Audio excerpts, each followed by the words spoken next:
Okay, I'm pretty excited about this week on Hope House Rock. We got Carlos with Tropical Reptiles. I'm sure everybody who's on Facebook probably saw a few of his Tegu designs pop up last year, and I've been obsessing over them ever since. Really looking forward to the conversation. Want to learn a few things about Tegus and talk a little bit about the laws down in Florida at the moment.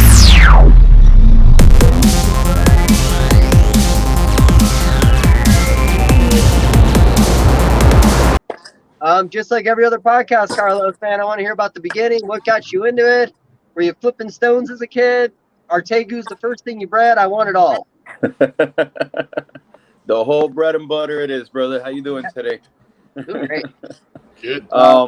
What got the whole vision going for me, brother, was back in the days. I became very passionate about green tree pythons and Morelia burritis, and I started working with a lot of projects that they were not just the what people refer to as pure locality type of the green tree pythons, which were the Biaks, the Arus, the Sorongs, the mainland localities, all of that stuff.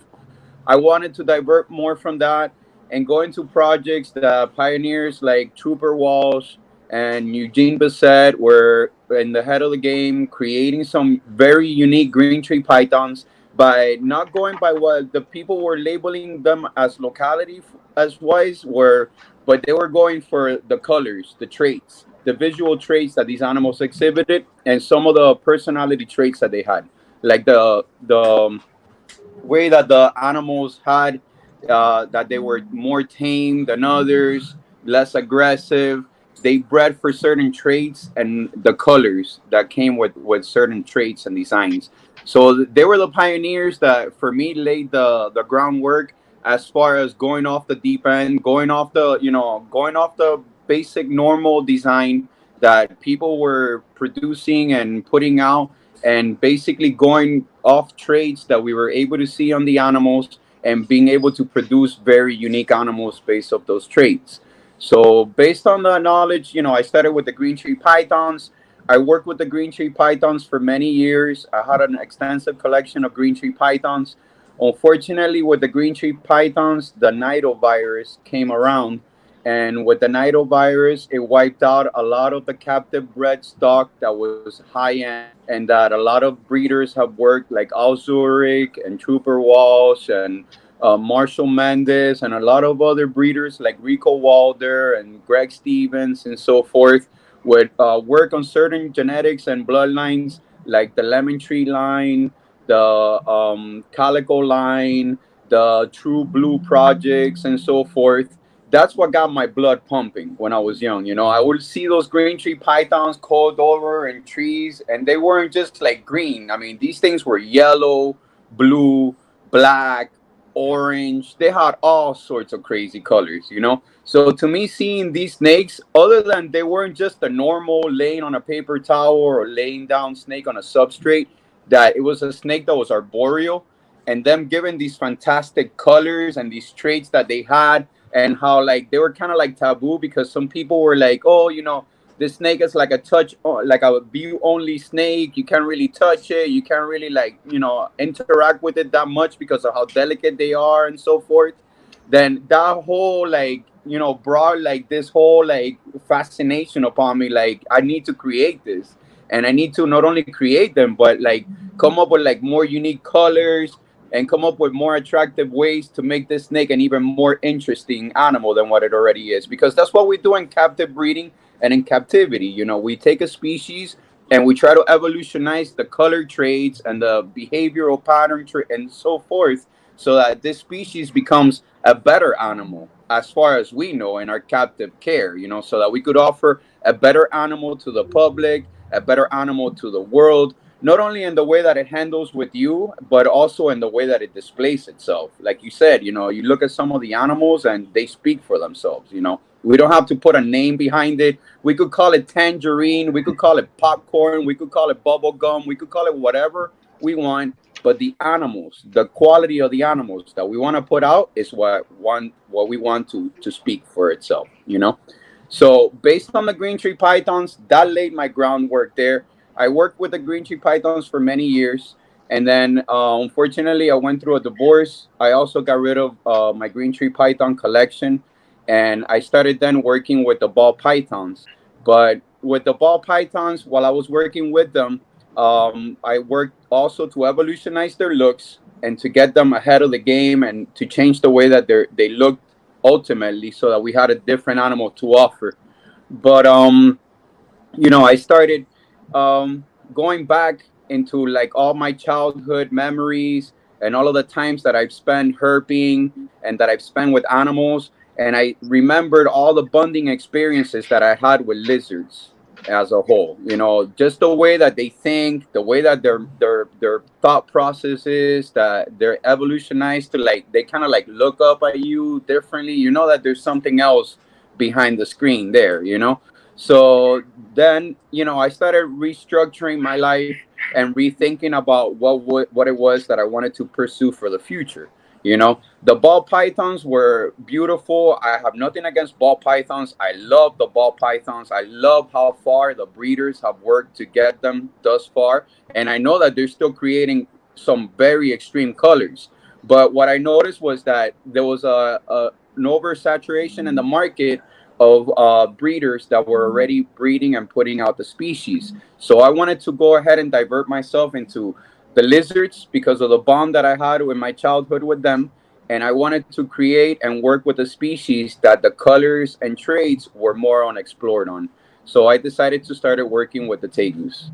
And then with the tegus, when you start working with a new animal, it's the same type of stigma. Oh, because this animal is a pure blue or a pure red or a pure black and white. And based off of color traits, yeah, we can tell that they're a specific type of animal. But unless we went and specifically collected them from the wild, from the populations that they're said to be come from, Argentine red, Paraguayan red, Argentine black and white, the blues, and so forth. I'm sure there's multi micro localities and different types out there that have different looks and different traits. So just to go off of, we're gonna breed pure blues, or we're gonna breed pure reds, or we're gonna breed pure black and whites. There's too many micro localities within those colors that look predominantly, yeah, red, but some of them could be darker red. Some of them may not reach the ultimate size length. So we're going back to the same argument that I was going with the green tree pythons, that everybody at the end accepted to be, the truth. And it's that unless we went to Biak Island, unless we went to Aru, unless we went to a mainland locality or Muriaki and collected these specimens ourselves and brought them into captivity, we could only go based off the names that they are giving. And those don't describe the genetic makeup of the animal. So what we've done is, we've gotten animals that were either red with blue crosses or black and whites or had different percentages of each one. And we started working off the deep end. Everybody went after the blue and after the 100% head albino blues because that's where the money was. Everybody knew that that was a for sure hit. You produce the albino blues and you produce the 100% heads. We went off the deep end into the opposite side of the spectrum. We went and purchased animals that we were not told that they were possible heads. Just given off visual traits that we saw in these animals, we selected them into our breeding groups. Given their history, of course, given the documentation that was purchased with the animals, that's what we represent them under. But given those traits and those specific colors and so forth, was our main interest and our main area into divert our attention into. So we've collected animals from different bloodlines, different genetics, and instead of going after the 100% heads, we bred and crossed 50% possible heads with 66% possible heads of different bloodlines, but that ultimately display similar traits to achieve a complete outcome of the production that we're making with the tegus now. So if we wanted, for example, more red into the bloodlines, we got animals, even though, like we were discussing earlier, the watermelon, my male was a pink panther.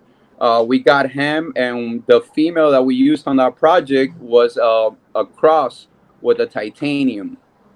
And given the color traits that the both had, we crossed them together and we produced this high red offspring that ultimately proved out to be albino.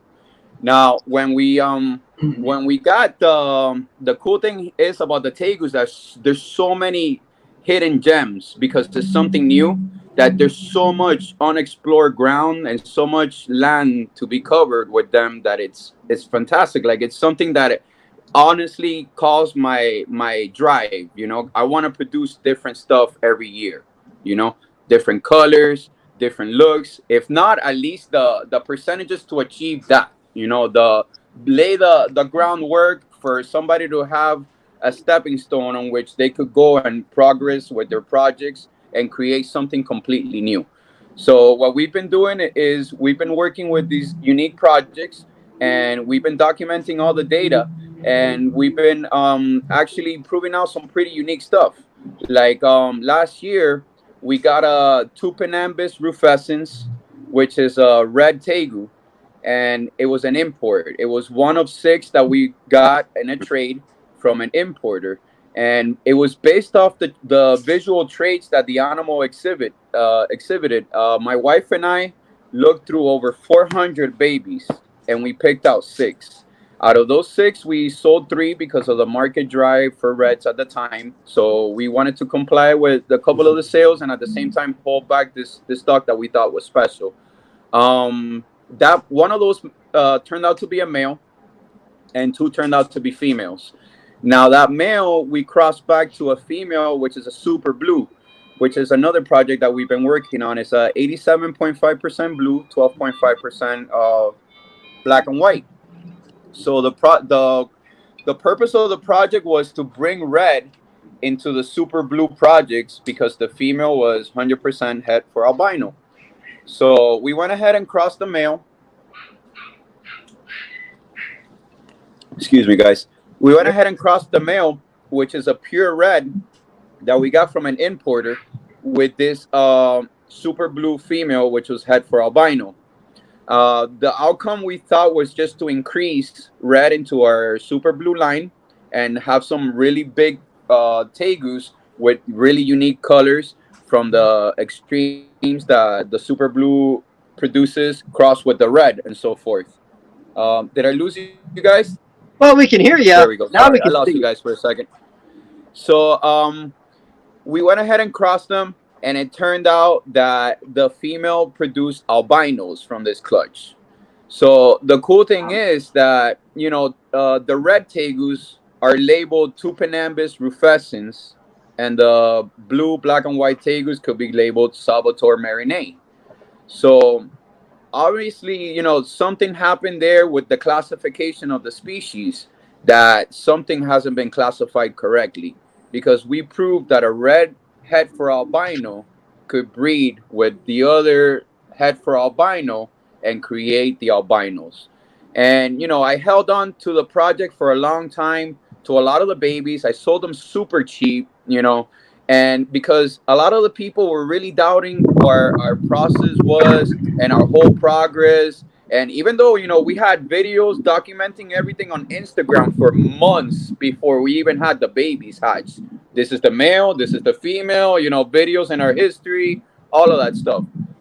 So when the babies hatch, they don't really show characteristics like, oh, this one's gonna be red when it grows up, this one's gonna turn high white. They don't really show as much as you would expect. Like when you're breeding for high white or high blues and you're working with that line, for sure. But when you're breeding a red to a super blue from our line, that's going off the deep end. We didn't know what the outcome was gonna be as far as colors. But when we kept back the babies, a lot of the babies from last season went through their color change and are red, and there is no red in our super blue line.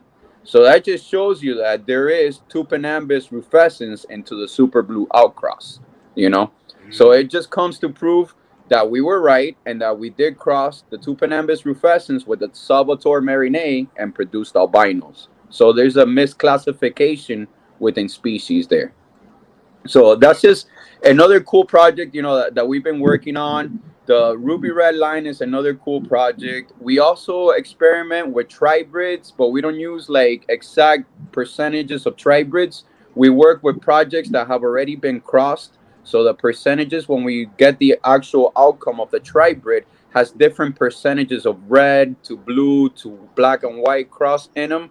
And therefore the babies, the variables, when you get the albino trait, they look high contrast and they look high orange and they have like very, very unique outcomes. And it gets a lot of people by surprise, really, because what the market was used to was seeing more of like the really pale and not high contrast albinos, because a lot of the albinos that were being produced were pure blue or high blue albinos.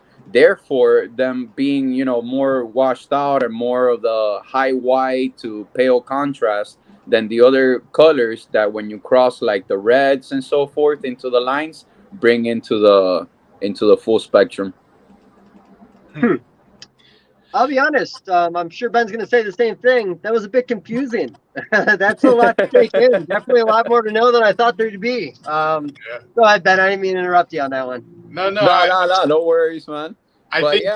We've shifted focus from basically working with the snakes and so forth to working now. We do tegus, we do iguanas, and we do monitors.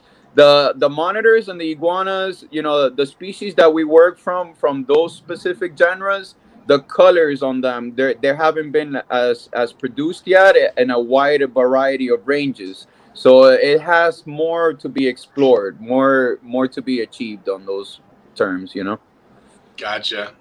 So I'm sure our listeners are like, okay, you're talking about these albinos and they can kind of think about things, but I'd like to maybe show people a little bit of something like this guy here. So yep. This is not an albino, right? Yeah, that is an albino. It is. Or its eyes aren't that red. I mean, so that is a tribrid albino. That is what we call the purple rain line albino. And that is a unique tribrid that we've created through progressively breeding different percentages to be able to achieve this final outcome. But as you were pointing out, the pupil on the actual albino isn't red itself. It has melanin on it. It's black. Yeah. So a lot of the albinos, that's another misconception that we get. A lot of people are like, oh, but you guys are producing albinos and these guys can't see, and you're producing animals that are defective, and it's like no, like the outcome, that's another misinformation. Like the albinos, they don't all get eye problems and so forth. Yeah, they may have a little bit more difficulty as they get older, and they may overwork through that, and just with like the scent and so forth, they find their food and everything with no issues whatsoever. But what happens is a lot of keepers, when they hatch out albinos like those, when they have the red pupils, it's more delicate. And what they don't do is they don't provide enough of a basking area or a hide for them. So when the animals like that are overexposed to low UVB light and low basking light really close to their eye is more delicate, and obviously long exposure causes damage like it will in any other species, But if they're kept right, if you give them a hide from birth, if you give them the proper spacing between where you keep the light and where the animal is set up, and not put the light too low to the animal, all of these things could be accomplished, So that is just another misconception that comes with producing these animals as well, But we produce the albinos. Now we have different crosses with the Anery project. We just produced the Silver Flames, which is a cross of an Anery with a black and white, which is a pure red with a black and white. And those came out Anery. We have a few that came out Anery within the clutch. We also went ahead and crossed back the Super Blue to Pink Panther, which was sired by our male watermelon, which was the male that we used in our Pink Panther cross to make the ruby red line. And we crossed those two projects. We did a Super Blue Pink Panther to Super Blue Pink Panther to further prove out, because it was said that the mom to our Pink Panther male was also a head anery. So we crossed a super blue Pink Panther, which wasn't really a full, full sibling to full sibling cross. So it was a super blue Pink Panther to super blue Pink Panther, and we just produced super blue Pink Panther aneries out of that cross. So that comes to not only prove that the grand dam to the clutch was head for anery, but that the ruby red line is also 50% possible head for anery, which was another speculation that we were making when we first hatched out the clutch. But we didn't really go into that much detail because when you go off the deep end and you produce all of this new stuff, a lot of people are like, oh, this is a marketing ploy, These people are calling it that it's the Rolls Royce of the Honda Accord so that they could sell it for 50 grand more than what it is. And, that's not what we're doing here. There's actual science behind our madness, We are a little mad, but there's science behind it, Yeah. That's I feel like a little bit we kind of started on hard mode here. And what's a super blue? The super blue is a line that we've been working. It's 87.5% blue, 12.5% chalk one.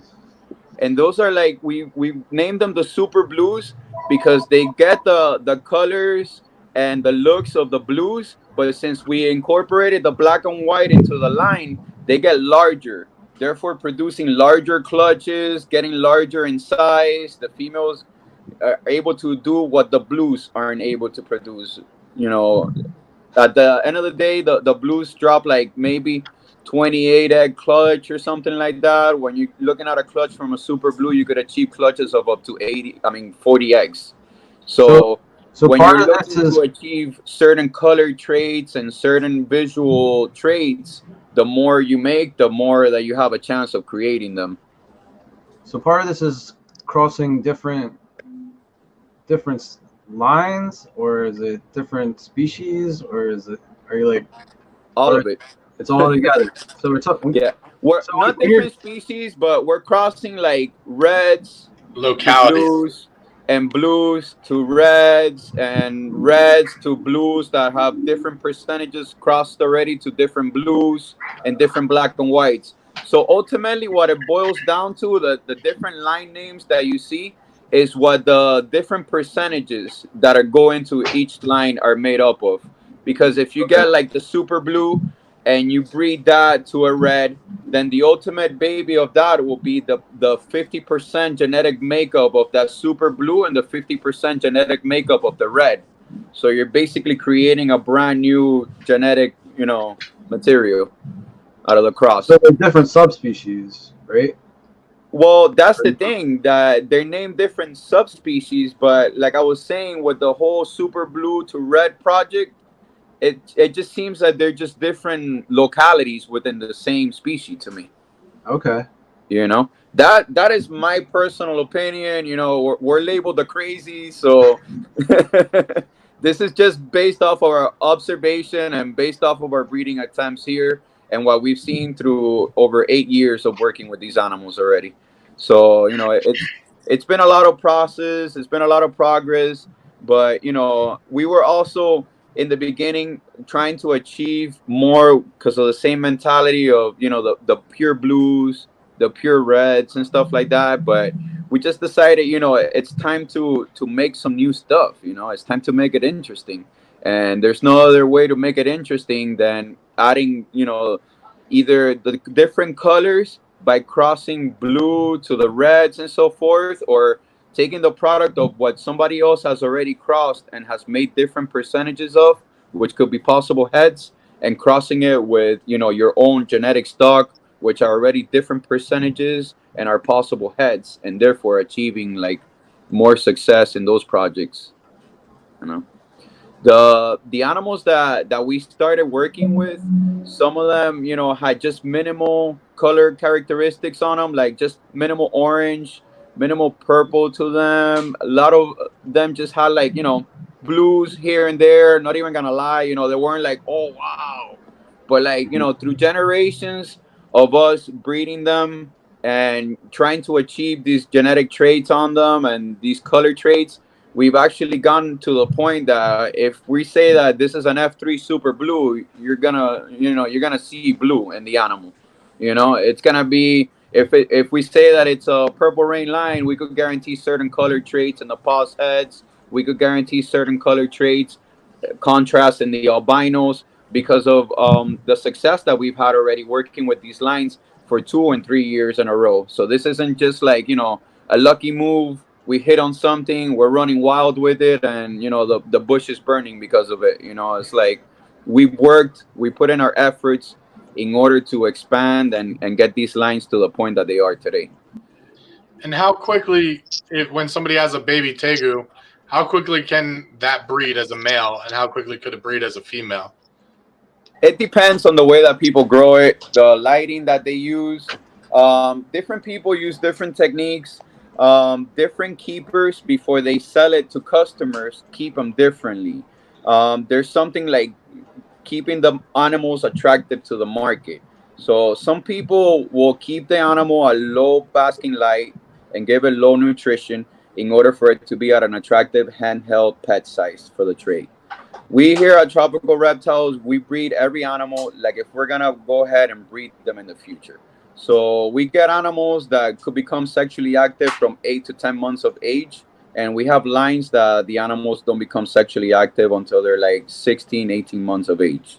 So it just depends on the lines and on the actual animal, how much effort you put into it. Like the basking lights, you know, the nutrition you give it. We give it a large variety of diet. You know, we don't believe in just like, you see that a lot of the times we give it mix, but a lot of people just, you know, think, oh, it's ground turkey, but it's not ground turkey a lot of the times. It's just that when we feed babies, we realize that instead of giving them whole like pieces of food that they could drag all over the substrate and then become impacted, it's easier to ground up whatever meat mixture we give them and then supplement that with the needed supplements to be able to feed to them. Sometimes when you feed them like chopped up pinkies and stuff like that, if you don't cut them small enough, they'll go ahead and bring the food prey onto the substrate, and then you know you could go into the situation where a baby could get impacted. We hatch out so many babies that we can't supervise thousands of babies, so we make sure that in our feeding ways and techniques we implement a way that it's easy for them and that it's going to be low risk or no risk at all. That's awesome. You know, we're the same way with like skink diet. When our skink diet's done, it looks like brown mush, but Yeah, there's chicken livers, there's chicken hearts, there's blueberries, there's kale, kiwi. exactly. I mean, it's an endless list, but yeah, you want to really grind it down into just a mush.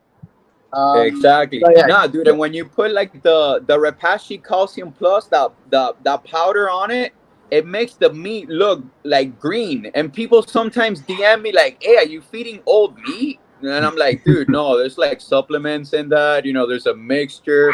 There's veggies in that. There's cherries. You know, it may look off color, but it's not that we defrosted the meat for too long. It's that we're putting stuff into the mixes. You know." yeah. I mean, I do remember you posting diet pictures last year, and if I remember right, it looked like one day you were feeding them one thing, the next day you were feeding them a completely different diet. Yep. And everything, in my opinion, looks, really good. Yeah, man. We believe that that is key here. You know, that diet is key, and that switching up their diet is also one of the ideal things because not only if you fill it, if you feed them one supplement, they're gonna just get one type of nutrition, but also you're basically educating this animal to be prejudiced to just this prey item. You know. So then when you feed this animal something else, it's gonna be like, whoa, dude, I've never had filet mignon before. Like, why are you giving me this now? You know. So then you know you gotta give them everything, you know, full force. You gotta give them seafood, you gotta give them poultry, you gotta give them a little bit of everything in order for them to be, you know, fully active, healthy, and get the full diet that they require, in my opinion. Really cool. Like I said, one of the reasons we really want to have you on is, again, very knowledgeable, can highly recommended, and like you said, a lot of eye-catching animals.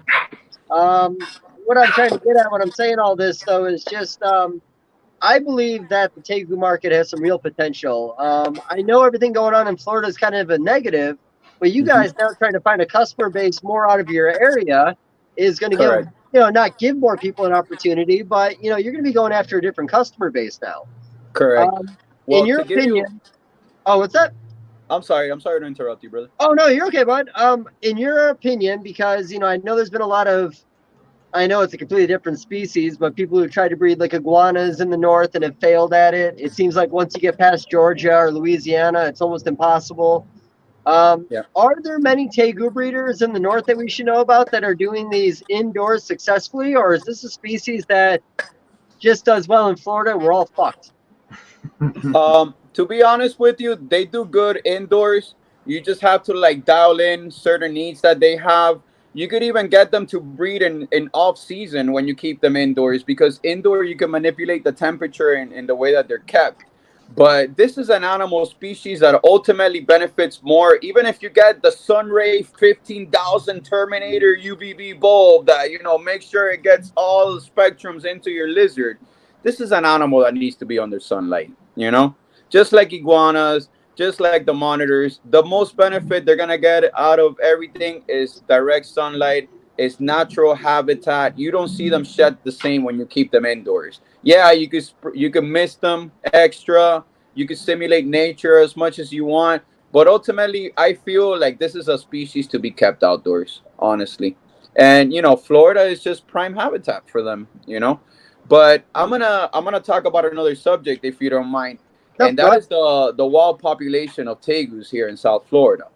You know, that is another topic that is really, it has really negative stigma on the whole pet trade and on the whole pet market as a whole, and on the breeders of tegus also in South Florida. And honestly, the whole situation in Florida happened because of one bad apple here in South Florida, right close to where I live, 10 minutes away. The guy had a facility across Robert is here, and all of the B grade animals that he was receiving through shipments, he was tossing over his yard. Oh, this one's missing a tail, this one's missing a toe, over the yard, you know? Wow. So everybody talks about, oh, the invasive problem in South Florida is because keepers release these animals into the wild.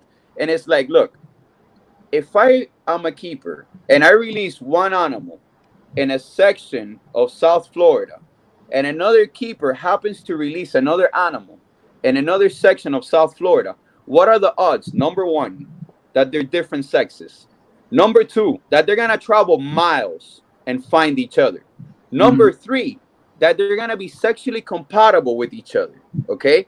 I have animals that I put in 4x8 enclosures under supervised me, like playing God, bringing them together, doing everything for them, facilitating the breeding needs. Hey, here's a female, do your thing, what's up?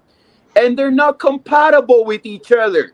I have to take them out or separate them or find another compatibility because they want to shred each other's heads off. So, what do you think?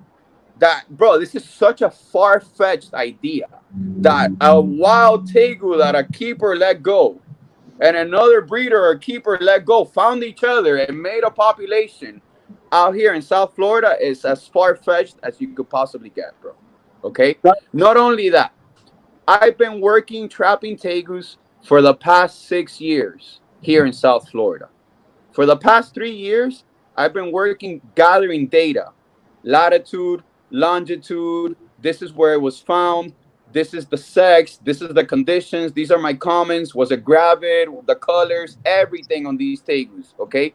I'm giving all of this information over to the state. Okay. I've worked with the state before. I've run their tegu trap lines. I've done external consulting for them, explaining to them how I trap the tegus, how I do everything. They don't want to change their ways because it messes with their data. Okay. I have been doing all of this voluntarily on my own. I have made my own trap methods, my own style of traps, everything. I have some trap styles that instead of catching one tegu and the door closing, that door is a one-way in door, and more tegus keep going in there as long as I have the trap set up in place. So I'm making a significant impact out here in the wild. I know it firsthand. I'm catching over 1,800 tegus a year. I can't even produce that Wow. many tegus a year. You know what I'm saying? I can't even produce that many tegus a year. So I am taking out more from a problem that was created by an importer exporter out of South Florida that I am breeding as a personal breeder myself. Okay. I do this all volunteer efforts to show the state what we do, what we care for, what we stand for. This is not our issue. I wasn't the importer exporter filling up my pockets that the FWC back in the 90s knew about. Because there's a video circulating around the internet, which they don't disappear. Look at everything from Epstein. They found everything. Okay. There's a video going around the internet from the 90s. Okay. Where an FWC officer goes into this gentleman's facility and sees tegus running around the floor, okay, everywhere. And they go ahead and issue this gentleman a citation, okay? And what happened was he left the country. He's no longer the United States issue to deal with, okay? Now, the problem that he left behind is now we're being accused of that problem. The breeders and keepers of tegus, the people that have paid hundreds of thousands of dollars within years to be able to get their genetics, their bloodlines, their collection up to a point that they could breed and produce these outstanding, crazy looking animals to the public. Now they're coming after us. Now we're the bad guys. You know what I'm saying? Mm-hmm. I could firsthand attest for all of this, bro. I'm out there in the field every other day. They could set up a meeting with me and I could meet with them. I catch over 30 tegus a day. You could go to my Instagram, see my story right now. The meeting was taking place where they were deciding what laws to press upon us. And I was out there in the field checking tegu traps, okay? Bringing in trap captures, making a significant impact into the wild South Florida ecosystem that they so much care about, but yet have once set foot on. They don't know what the issue is, bro. They didn't even know in the meeting what a bearded dragon is. It just shows you how disconnected people that are in the commission in charge of ruling are from this whole industry. Bearded dragons, bro. The species that sells the most in this hobby. Like, guys, if you don't know what a bearded dragon is and you're passing laws on reptiles, there is an issue, bro. You know? So I'm here every other day out in the field collecting tegus, noting down every difference that I make through my hard work, through my volunteered hours, through my volunteer traps, through my volunteered eggs, everything, you name it. You know what I'm saying? Yeah, I make money out of the trap captures, but I don't euthanize them like their programs do. I'm not here killing tegus, man. That's not the business that we're practicing, man. All of these tegus that I catch, I have legitimate airway bills with lacy acts naming, showing how many we remove from here into a state where they cannot populate the wilds. And now they're planning on passing laws that will also restrict the people that are out there trapping tegus into having to euthanize everything that they trap. And it's like, the people that are out there that their food depends on what they catch on a trap aren't going to be euthanizing what they catch on a trap. They're not going to be trapping, period. So if you think that you're tackling this issue by banning the species, you're actually making them quadruple in the wilds. Imagine telling an ex-felon that the species that they were feeding their families with is now banned and they can't even touch in the state of Florida. Who's going to remove those iguanas by the hundreds from those trees? Who's going to remove those tegus from those traps in the Everglades? Nobody, bro. I don't know a felon that wants to get another felony. I don't know a felon that wants to go back into jail, period. You know? And a lot of the people, I'm not saying that this is my case, but a lot of the people that are out there in the bush that I run into, they're out there in the bush trapping tegus because this is a way of life for their family. And this is a legitimate way that they have found to change their ways from whatever wrongdoing they used to do to put a legal meal on their family's plate of food. And now that it's being taken away. And South Florida, or Florida as a whole, is one of the biggest states that advocates for rehabilitation of felons and rehabilitations of people that have been through hard past and hard criminal grow-ups and stuff like that. We've all been through our rough past, man. Everybody deserves a second chance. So for them to now go and criminalize this, it's like taking food away from their plate. These guys that are now making legitimate legal money by trapping tegus, by trapping iguanas and selling them out there to different distributors and sellers outside of the state of Florida, will now be forced to go a different way to be able to make money, because there's no other way to make the money now that they were making with these other means. That's crazy. That's something you definitely don't hear about during all this, Yep.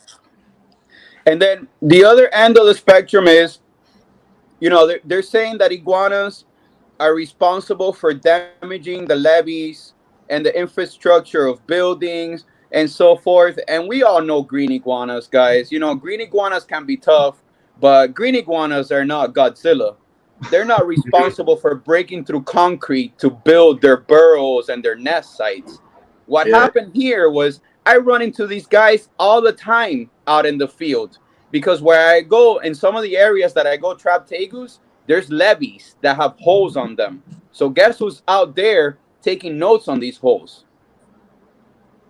The guys that build them, the civil engineers and all of these guys that put them together. You know what they tell me? That the issue is not related to iguanas and the infrastructure of the Yetis and of these, all these things that they're blaming on the iguanas for breaking concrete and doing. That the issue is, and this I could attest from my own personal experience as well, because I was a building engineer, okay?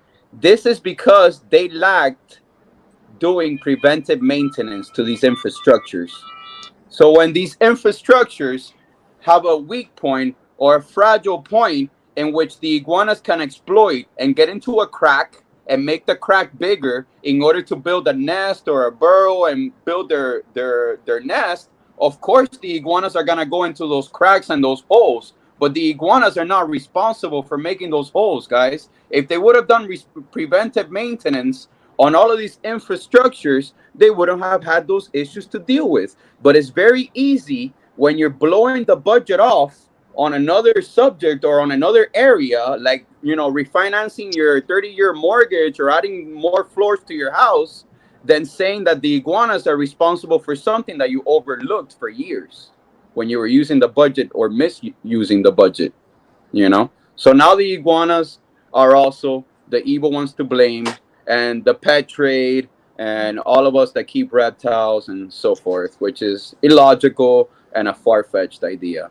And I'm telling you that firsthand. I'm not making up science fiction. I'm not a politician with a hidden agenda. I'm out here in the Everglades where it matters. Every other day, checking those traps, removing those tegus.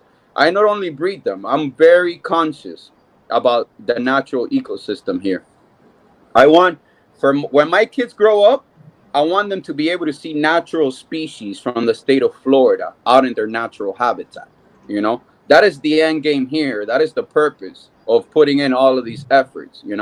If these are the invasive species, then let us tackle the invasive species and remove them. And let's come together and come, to a part where we could meet both industry and lawmakers, and come up with logical ideas and logical ruling. I understand, not everybody could keep a tegu in an old diesel tank in the back of their house and stuff like that. Like, those are not legit ways to keep animals. But let's come up with legit ways to make, keep these animals. Because what this is all doing, it's not going to stop these people from doing it. It's driving now a black market again, It's driving a black market for reptiles. All of these people are going to go underground. Everybody that has worked so hard for so many years to become legit, to become a business entity, to have a name, if they can't comply with these regulations, if they don't have the funding, if they come up with like absurd ways that you have to keep your tegus in cages that are like worse than Joe Exotic, then we're not going to be able to, nobody's going to be able to comply. Or the majority of the people in this industry are not going to be able to comply with these ridiculous rules. They're basically trying to put you guys out of business. And if that's not a wake-up call, then I don't know what is, you know? So Yeah. it's like, if we don't stand up for ourselves, guys, and you know, it always comes out like, oh, they're being aggressive or they're being negative, or you know, but it's about standing up for yourself, you know. Mhm. If we don't stand up for ourselves, then who will? Because we're being cornered we're being pushed into a corner basically here, you know. Mhm. So it is our responsibility as keepers and as breeders of different species and so forth to come together, because it's happening all across the border, you know. It's tegus, it's iguanas, it's the snake species that were in the conditional permit. They have 90 days to get away with everything that they have. The Burmese pythons, the retics, yellow anacondas. I have never seen a yellow anaconda out in the wild in the state of Florida. I have never seen documentation of a yellow anaconda out in the wild in the state of Florida. Never has a yellow anaconda, I think, touched the wild in the state of Florida. And that's the other thing. With the conditional program was established, and people have chipped their animals. And in all of the captures of Burmese pythons and so forth out there in the Everglades, there has yet to be one capture that was a chipped animal or a morph per se. So that just comes to show you that the problem was, you know, from the original troublemakers back in the 90s. You know, there's no morphs out there. There's no chipped snake that's getting away from no private breeder or collector's collection. You know, we all work very hard, guys, whether it be to produce $100 animal or produce a $10,000 animal. Sometimes we work years just to be able to see the outcome of these animals. So why are we gonna let them run free out of our property? That just doesn't make any sense, you know, from a business standpoint, from a logical standpoint, from an ecological standpoint, from every standpoint possible. It's like, come on, man, you know. So you know, I'm very passionate about the subject because of that. You know, I live it firsthand, and even though I'm one of the persons that is exempted and whatever from the new regulations, and I'll still be able to keep conducting business as normal because, you know, we'll have to comply with the new laws and so forth. We have to let them know that this is not okay. You know, this is affecting our way of life ultimately. If you give them an inch, they'll take a mile. That's what it is. Yep. Yeah, that's the problem here. You know, once we give way for them to start a list, it's just a matter of which animals to add onto that list. They did it already. We sued them. We won, got it taken off, and then they slipped it in again. It's just a nonstop fight. Yep, exactly. We just gotta keep going at it, brother, and keep doing the best that we can. But you know, we gotta think at the end of the day, and let them know something. You know, at the end of the day, we're speaking with experience. We're the ones that keep these animals. We're the ones that have hours upon hours of working with them. We are the ones that should tell them what the caging requirements are. We're the ones that should tell them, hey, listen, this is what's been working for us for years, that has let us keep them secure in our facility and not have one escape, because we haven't had one escape that has, you know, that has produced anything or has been no issues whatsoever, guys. I even got one time a package mislabeled, and I had two FWC investigators come over to my property, investigate my property, and actually give me props on the way that I was keeping the tegus. Look, these are nice cages where they're kept. They have a locking mechanism on the cages. They have a latch. The animals look all healthy. They inspected my stuff. They loved the way that I kept it, you know? So it's like, if you're doing business as usual and it's been working out with you and you're already regulated under a class 3 permit, then why go change the whole game around? It just doesn't make any sense, you know? The bigger deal they can make out of tegus and Burmese pythons and everything that are invasive species in Florida, the more federal dollars the state of Florida can get to remediate the situation. Yeah, of course, you know, the you know, HSUS and all those people are right on board to say, hey, we can have a little coalition here. We'll press our people in politics, and you'll get more money, and we'll get all this stuff banned because we don't want people to have pets. Yep. It's all about grants. It all boils down to money at the end of the day, man. And you know, I could have told everybody that I seen this agenda coming because I saw the Facebook merge with PETA, you know, and people being able to post, oh, here's a lizard for sale, to you getting banned and getting your whole group that you spend again thousands of hours on building and your whole community and everything shut down because somebody posted an animal for sale. So that's like saying, you know, Elon Musk is gonna come ahead and he's gonna finance my Tegu projects from now on. So my Tegu projects are gonna take off through the roof, dude. You know what I'm saying? I have Elon Musk financing in my pocket now. I could build the world. I could build SpaceX for Tegus. You know what I'm saying? The same thing happened with PETA. You know, you give PETA the financial backing from Facebook, you're on a roll here, bro. Who could stop their witch chases, you know, their wild witch chases? Nobody, because you have the financial backing from a place like Facebook, you know. So when I saw that whole merge take place, I told a lot of the people, like in my family, close colleagues and stuff like that, get ready, guys. Here it comes, because I already saw it. I saw that everything was gonna start going to left. Yeah, no, it's scary. And, you know, honestly, I do appreciate the passion in this. And, you know, we recently had a talk with Graziani. We recently had a talk with Ron St. Pierre. And, you know, you guys are all saying the same thing. You guys are all talking the same science. You know, this is that's a crazy thing. The readers are on the same page. Government is not, and government doesn't want to be on the same page. Like you said, they have an agenda. They're going to focus on their agenda. They're going to do what it takes to win their agenda, and then they're going to move on to something else. And, you know, we talk about this all the time with PETA. You go after your snakes, you go after your lizards, you go after all things that scare most of the public, and then you go in and you take their frogs, then you take their cats, and then you take their dogs, and you regulate everything, because that's all they want to do. But again, it's easier to attack the reptile hobby than anything else because it is one of the most misunderstood hobbies in all the pet trade. Exactly. So, no, it's tough. And, yeah, like I said, I find all this very interesting. I mean, it's not like a fun conversation, but yeah, I find all this very interesting. I think it's an important conversation. I think it's a good conversation to have because, again, it's like the sit down that you need to have when your kid's growing up. Be like, hey, bro, listen, this is what's going on here. You know, it's that type of, you know, it's a sweet and sour conversation, but it needs to take place because it's unfortunately happening, you know, and it's serious, you know.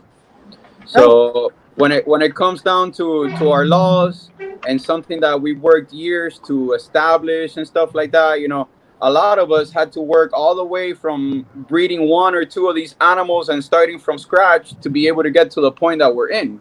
You know, we don't come from a background of rich parents or a nice financial backing. You know, this is all build up of, you know, years and years of progress that, you know, you add up what you made last year with the add ups of this year, and you equal what next year is gonna be, and so forth. So when you're looking at this, you're looking at like people's hard work years, you know, of struggle. There's not even like a money factor really per se, at least not to me, really. You know what I'm saying? Because the work that I've put in for years, to me, is priceless, man. You know, I've had to like abandon certain aspects of my own personal life in order to be able to make the ultimate sacrifice for my business and for my animals, you know. So to me, that is priceless, you know. And when somebody's attacking that just, you know, it touches home, man. It touches home, especially when you're out there actually putting the hours in the field and removing the problem, you know. I'm being treated like, you know, like everybody else.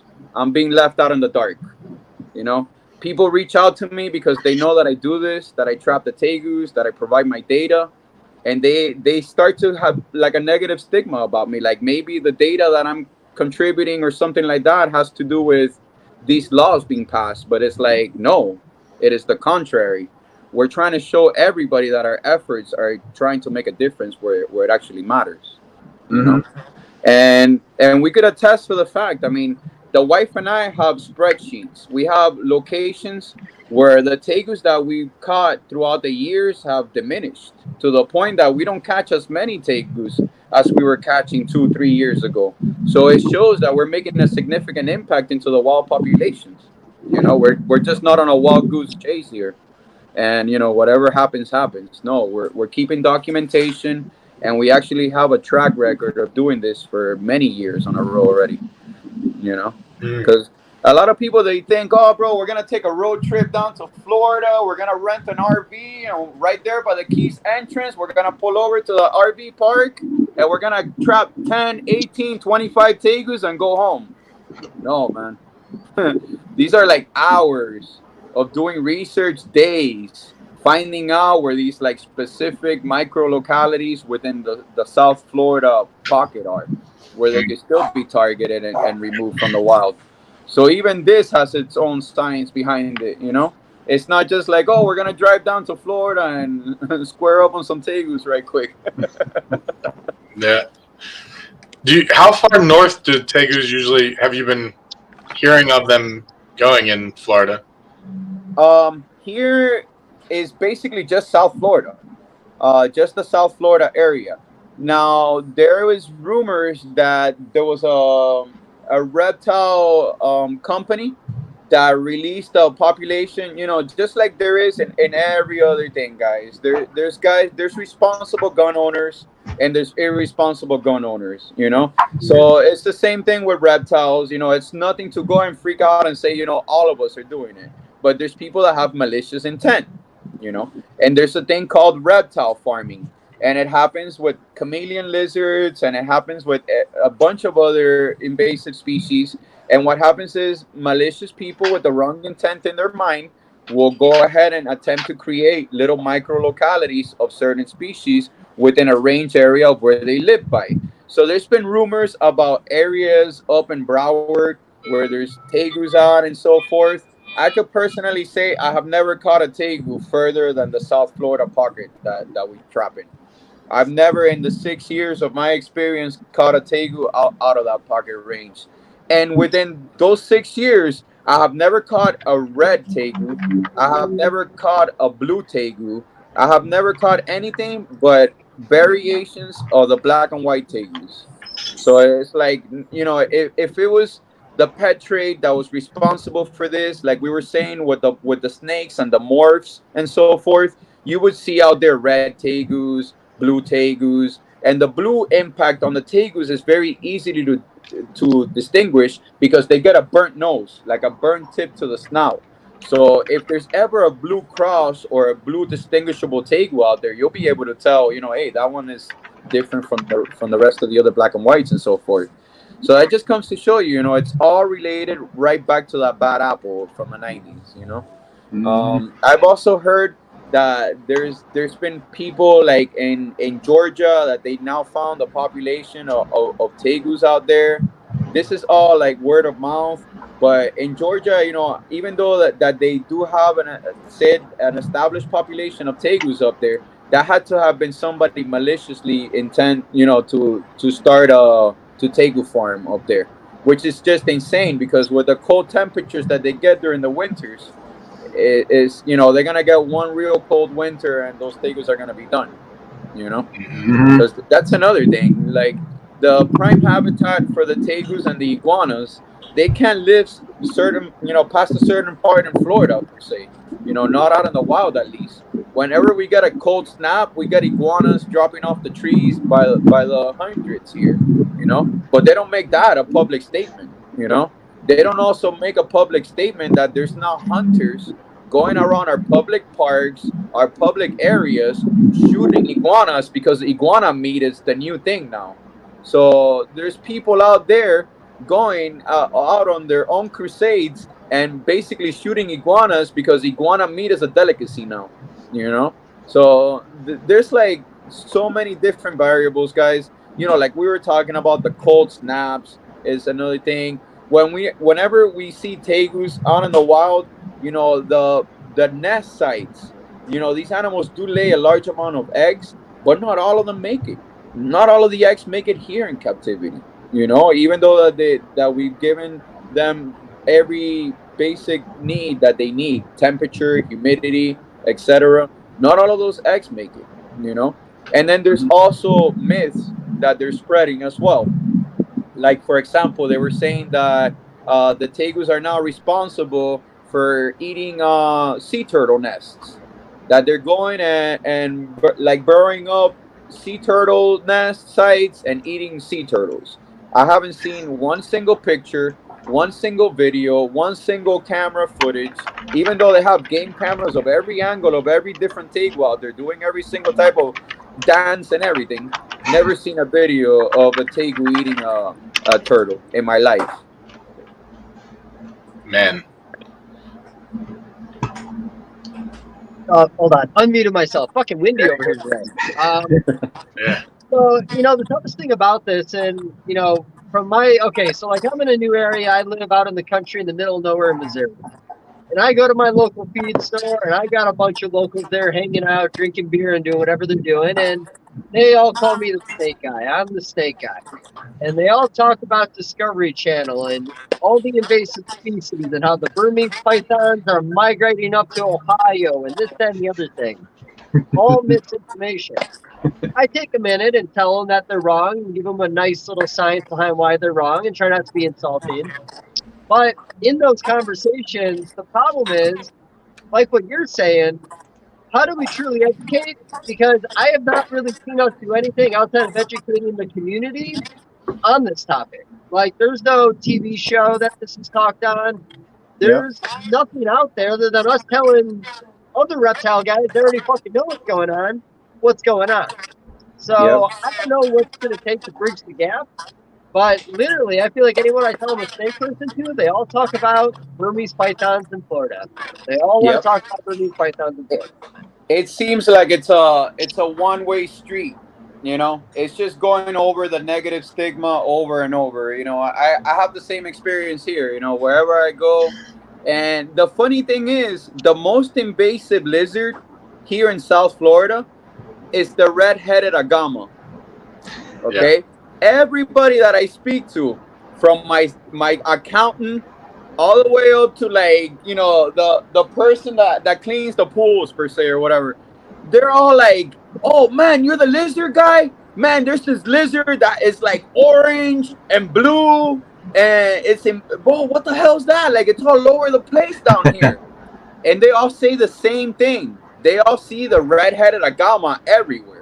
So why is the red-headed agama or the curly-tailed lizard that is everywhere or the brown basilisk a topic of conversation here? They've all been invasive for years. Why isn't the night anno that the University of Miami released a topic of conversation here? So it's not a one-way street, like you're saying. Doesn't like get huge. You go somewhere and you tell them, "Oh, you're the reptile person. Oh man, so you released a snake into the Everglades?" No, man. Then you gotta go into the whole topic and explain to them, listen, just like there's people that are into pharmaceuticals, there's people that make meth. Just like there's people into conservative gun keeping, there's people that go out there and shoot up places. There's both spectrums. You know what I'm saying? There's both ends here. There's good and bad, obviously, like in everything else. Reptile keeping, gun owning, anything, pie making, whatever you want to be into. The thing is, you could categorically, without a doubt, say we eradicated every species on the planet. Like, there's no more Burmese pythons in Florida. We have evidence. And you would still go to a bar and they would say they saw a 30-foot Burmese python because it's fun. It's fun to talk about that crazy crap. Exactly. It's not fun to talk about how the myth, the legend has walked in. The dude with the most stories that has 2 beers in him and goes off the deep end. Oh man, I saw 3 spectacled caimans breeding with a Burmese python in the back of my lake the other day. You're like, what the hell, dude? Like, you still have guys going into the bar talking about they saw Sasquatch. Yeah, you got that here everywhere, bro. But here's the thing, like, a lot of people before this whole, like, even though they live in South Florida, they live here in the natural ecosystem that is being invaded by these invasive species. They have never seen a tegu in their lives. Never. Okay? Never.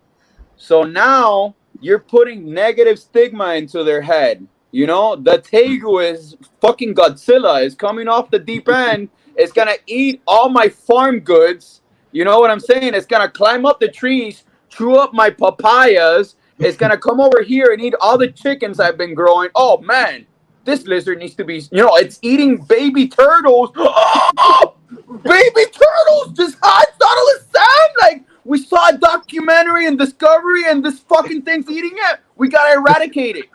You know what I'm saying? So now you got these people that are like extremists thinking, like, oh, man, the tegu is not something I ever want or want to be seen close to or want to be in the presence of. So something that we used to sell as an animal that you could bond with and build a bonding experience with and have a beautiful relationship with, they're destroying the whole idea and saying, no, this is a monster. You know what I'm saying? So, like, what do you want to count that as? Is it like, bringing down your sales? Is it bringing down your morale as a business? You know what I'm saying? It's the same thing with the snakes. Same things all across. You know what I'm saying? The big bad snake, the big bad lizard. We gotta fight it, guys. We gotta just put a foot down and be like, look, bro, we've been keeping these animals for years, bro. We've been doing this professionally, even if it's in our own backyard. Okay? Yeah. We've been through trials and tribulations. We paid our dues. And we've shown everybody, we've been through hurricanes, okay? And our animals haven't escaped. You want to put that on my class 3? Go ahead, buddy. You know what I'm saying? A hurricane here in South Florida. You know what I'm saying? We went through Irma, and we didn't lose one single tegu lizard. You know why? Because I was out there with my wife until like 4 in the morning, making sure that every tegu lizard was secured inside our place. Making sure that every single animal was responsibly taken care of. Because why? That's what we signed up to do. When you got to fill out a class 3, you got to fill out a disaster recovery plan. You got to explain to them in the event that your shit was about to go off the wall, what are you going to do in that event? So they have a disaster plan for us, guys. You know what I'm saying? We have a class 3. It's Appendix A, I think they call it, or something like that. We need to fill it out and show them in the case that there's a disaster. And I know this because, like I was saying earlier, I was a building engineer in my past life as well. I was a paramedic, a building engineer. I've been everything but a hooker in this country, unfortunately. You got to make money in any way that it comes. There's always time.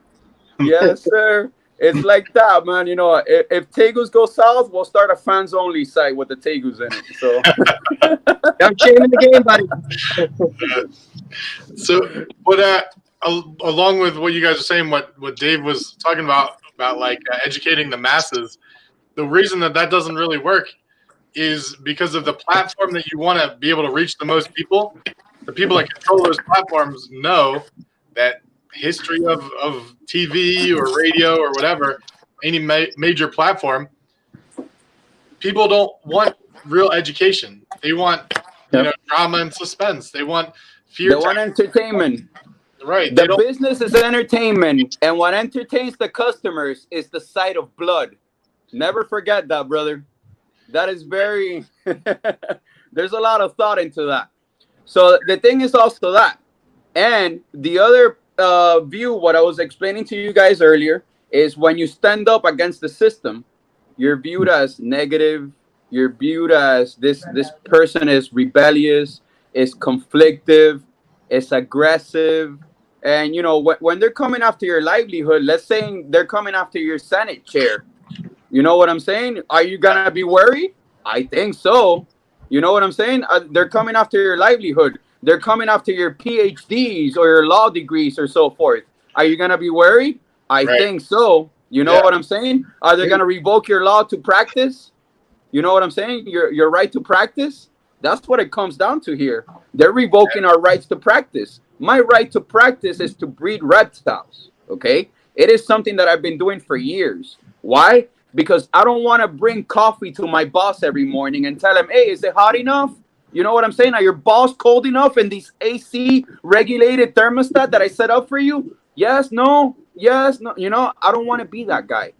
I thought you said you've never been a hooker before, but that sounds like being a hooker. No, that's working for corporate America. It's pretty close.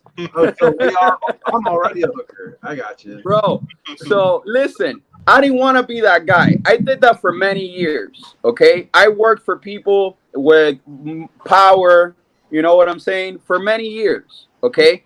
So I wanted to dive off the deep end. I wanted to have my own family business. Something that if I'm to like lay down and die out there because I'm cleaning Tegus shit for 14 hours, my son could say, hey, my dad worked because of those animals back there so that I could have a future and I could have something to do, that I could be independent from everything else. The world, like it is right now, could be taking a shit in front of my eyes and I could still operate and still have a job and still be self-reliable and not have to be around people in order for my life to work. You know what I'm saying? That was my whole thought process, because it's not that I was a conspiracy theorist or it's not that I was an extremist, but that I've always grown up with the thought in my head that this world was eventually going to take a shit because of the corruption in the system. So I've grown up with that in the back of my head and planning so that in the future I could make myself as self-reliable and as self-sufficient as I possibly could. And that is something that I've been teaching my children. My oldest son is now 11 years old. All that he's seen, except for me going to work and having a regular life, is me breeding reptiles and me putting in my sacrifice and my hard work into the species and the reptiles that we're trying to advance. So what I've been trying to do all these years is pass on the torch to my kids. Hey, bro, look, I built a business. Okay, I built the groundwork. You guys could do marketing. You guys could do shipping. You guys could do photography. You guys could do animal care. You guys could do whatever you want. You know what I'm saying? It doesn't have to all be about lizards, but you guys will have something to do when you grow up. You know, I didn't have a dad growing up that gave me shit to grow up with. No groundwork. You get me? All that I had to do, I had to fend for myself. I had a mom that in between working 2 jobs just to be able to comply with regular life bills was trying to teach me morals and values in life and teach me to go the right path in life. You know what I'm saying? So my whole thing is as a father to not only because the reptiles and the tegus and everything is cool, but also build the groundwork for my kids to progress and my kids to be able to succeed in tomorrow's world, you know? That's great. So that's why it all hurts ultimately, man, you know, because what we're doing is to leave something here for the kids, basically, you know? Yeah, no, a lot of respect for that. And, you know, like you said, with the coronavirus and all this, you know, a lot of people in hard times, but, you know, there's not a lot of guys in the reptile industry that are talking about hard times right now. They're finding a way. You know, they thought it was the end of the world, but it wasn't. We're not looking for any bailouts. We're out here putting in the work, brother. No one's asking for anything. When Facebook came in and started taking down ads, everyone got a little fidgety, and then they found other ways of making money. Like, you know, there's always another way. It's adapt or die in this hobby. If you don't adapt, you're going to die. But no, and, you know, the crazy thing, too, with all this is, you know, we talk about when you try to educate people or talk to people, and you threw the whole conspiracy theory out there. You know, guy turns on Discovery and sees everything about berms, and guy in a parking lot hears me talks about how it's not real, it's all fake, they're fucking with you. I sound like the conspiracy guy now because they saw it on the Discovery Channel, and I'm some weirdo in a parking lot trying to educate something. So it's tough, and you know what? Everybody who knows me will tell you, I love a good conspiracy theory. I really do, man. I want it all to be real every single time. But no, with this whole thing, like I said, we keep throwing a lot of money at it, but, you know, in the end, it's educating, and I don't even know if education is going to be enough. This is a fight that, like you said, has gone on forever. You know, I was in the right place at the right time when US Arc started in North Carolina with Andrew Wyatt and Mac Robinette and Booth, and other names I know I'm leaving out. You know, we would all go to a Repticon show, and then we go into a little side room afterwards for an auction, and there'd be like 15 or 20 of us, and Andrew Wyatt was telling us what's going on, and, you know, and now it's grown into what it is, and it's absolutely amazing, but, you know, I understand we keep on beating it, but it keeps on coming back again. So what is it truly going to take to truly beat this? Because clearly throwing money at it, although it does help because the other side's doing the same thing, there's got to be something else. Yep. Well, you know that what I've seen in laws and legislation that has worked before, they always refer back to the state of Florida versus so and so. And when they say, you know, oh, this bill passed and these people were given the rights they were given, they refer back to because the state of Florida versus so and so in 1970 something, or, you know, and there's a statute or a case and so forth. But it shows in history that somebody made a stand and stood for their rights. You know what I'm saying? So that is something that has always come up to my head and come up to my attention. You know, whenever there's misjudgment on something, or something is you know on stake here, they resort back to the state of Florida versus someone, and that shows you, man, you know, you got to stand up. You got to stand up and ultimately make a stand and show them in which side of the fence you stand. And hopefully in the future it won't be coming up again, because it'll be another case of, well, in the state of Florida versus USARK, it was ruled that so and so. You know what I'm saying? Hopefully that's what we're hoping for here. I mean, like I said from the beginning, I'm not against the state of Florida. I'm not against Florida Fish and Wildlife. You know, I'm not against USARK. I'm not against anybody. But I'm all for us having all our freedom and us meeting and coming to proper laws and proper understanding of what this whole industry is before passing absurd ruling and regulations. You know, let's meet. Find out what the people that keep these species actually require, how they keep them, what's been working for them for years. Work around them. You know, we supply this economy greatly. We buy cage materials, we buy substrates, we buy all types of food for the animals. There's so many different industries, so many different um, small business economies that depend on the money that we drive in as a whole, you know, industry itself, that it's enough to propel anybody to be like, listen, you know, this is a legitimate industry. You know, these people are feeding multi levels of different types of home structures here, you know, from the lumber yard all the way to the butcher at the shop. You know, everybody's getting a piece of the cake here, you know. Yeah. So when they take into consideration how many mouths we feed and how much income we bring into the state as a whole, because it's not just how much we make with the animals, you know. Some guy was questioning me the other day and was like, hey man, you sell albinos for this much, and you know, why are they so expensive? And I'm like, well man, you know, some months I pay over $4,000 of food costs for my animals, and those months I didn't sell an albino. So where does that money come from? You know what I'm saying? If Absolutely. it doesn't come from the money that we make, or the money that we make ends meet to feed our animals and maintain, everything requires a maintenance. Everything requires a cost. If you're just seeing what the reptile industry makes as gross income, and you're not seeing what the reptile industry spends, you know what I'm saying? Every year, I do my taxes myself. I'm my own accountant. I add up all my numbers so that there's no history, there's no science fiction, there's no Hillary Clintons in between me and the numbers. It's the pure truth, you know? So at the end of the day, bro, I see the numbers, bro. And I see the income that comes in, and I see the income that goes out. And the income that goes out in prior years has been substantially greater than the income that comes in. I'm not even gonna lie.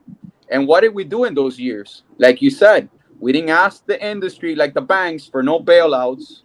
We didn't, you know, we adjusted our market techniques.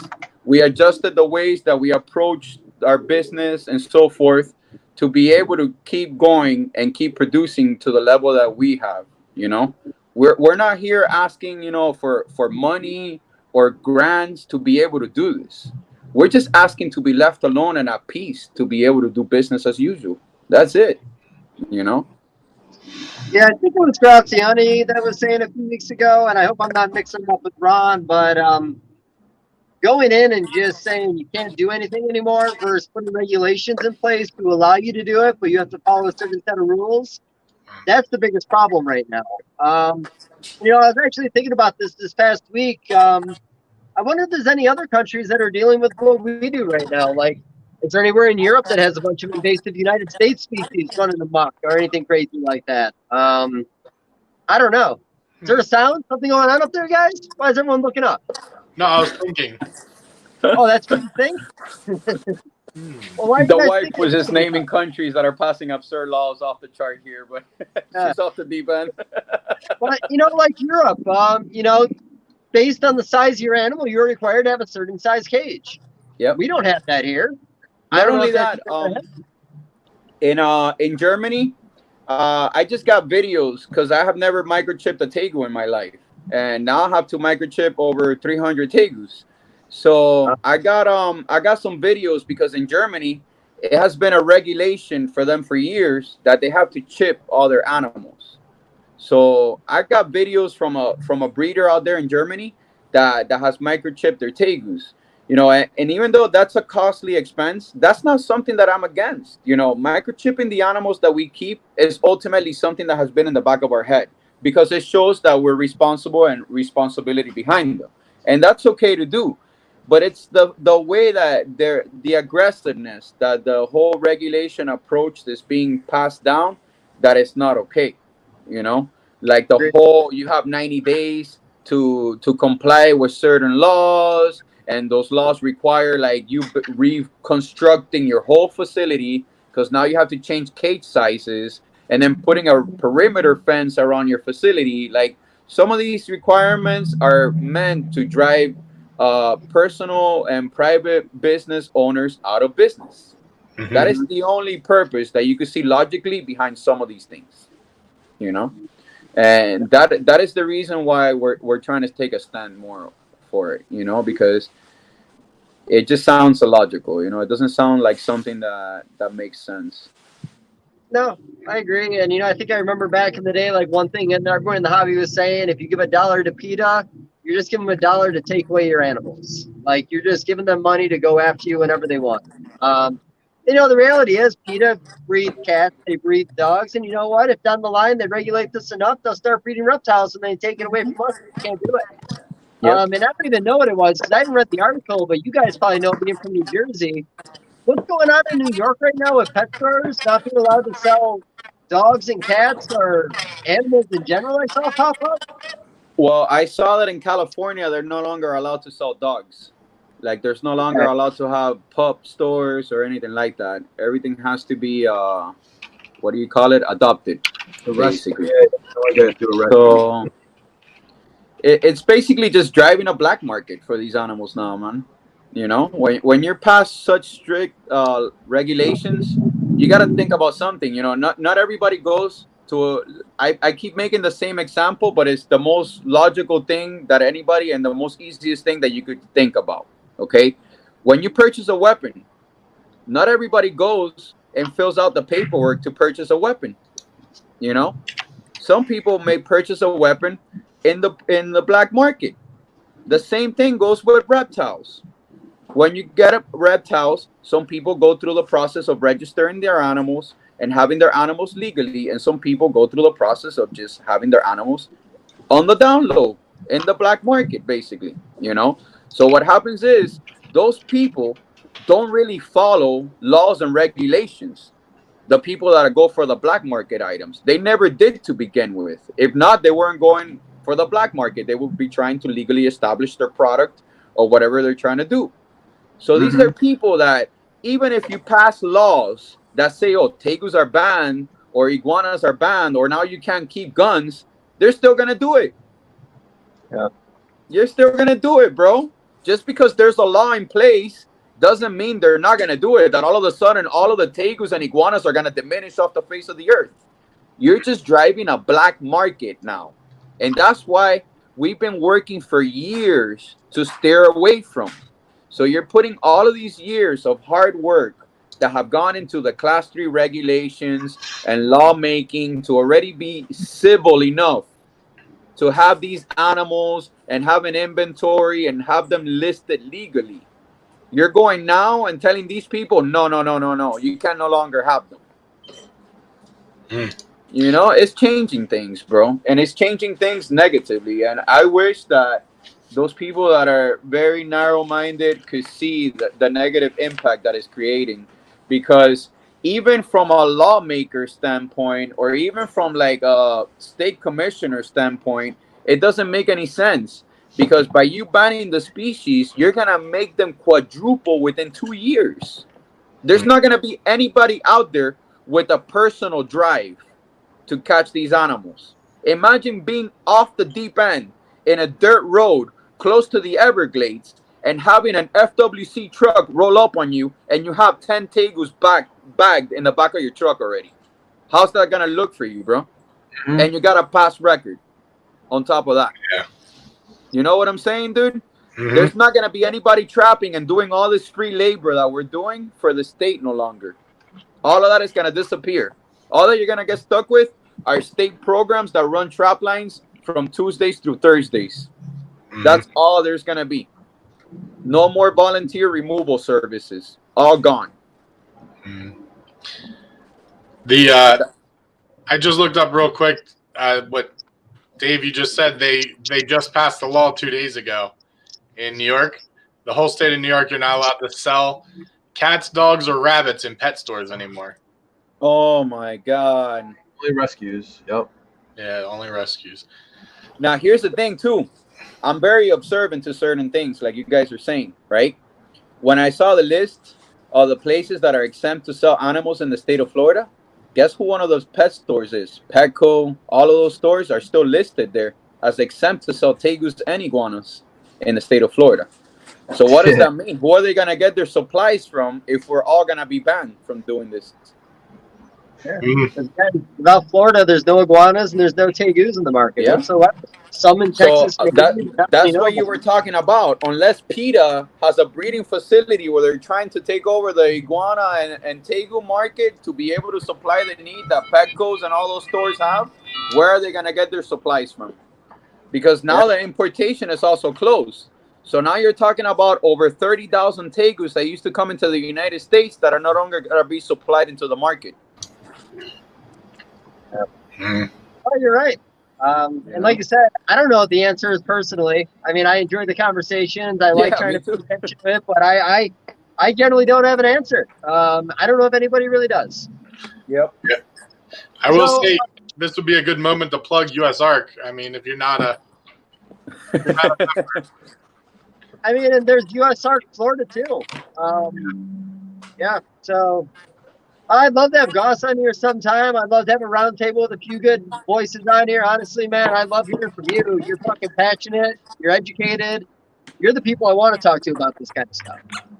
Thanks, bro. Not so much Brian and Benjamin. I keep on hearing like Christmas music over there. I thought you were Jewish. I don't know what the fuck's going on. It's a long story. It's a clock. I removed the clock before every podcast, and I didn't today for. I was going to say something. I wasn't sure if it was somebody else's clock. I'm looking at you, Dave. No, every time it happens, you just got to look at Ben's face. He looks guilty. He starts turning red.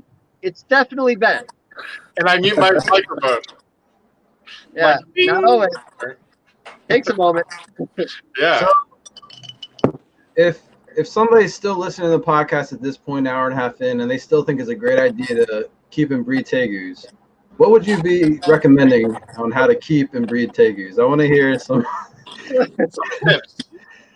tips on breeding, on keeping. Like, what have you learned over the years? Just like general maintenance, like there. Because for me, and again, probably not Dave, but we've never kept a tegu. We've seen them; they're cool, but like, we don't know anything about them really. Yeah. And just so you know, bud, we can edit this podcast.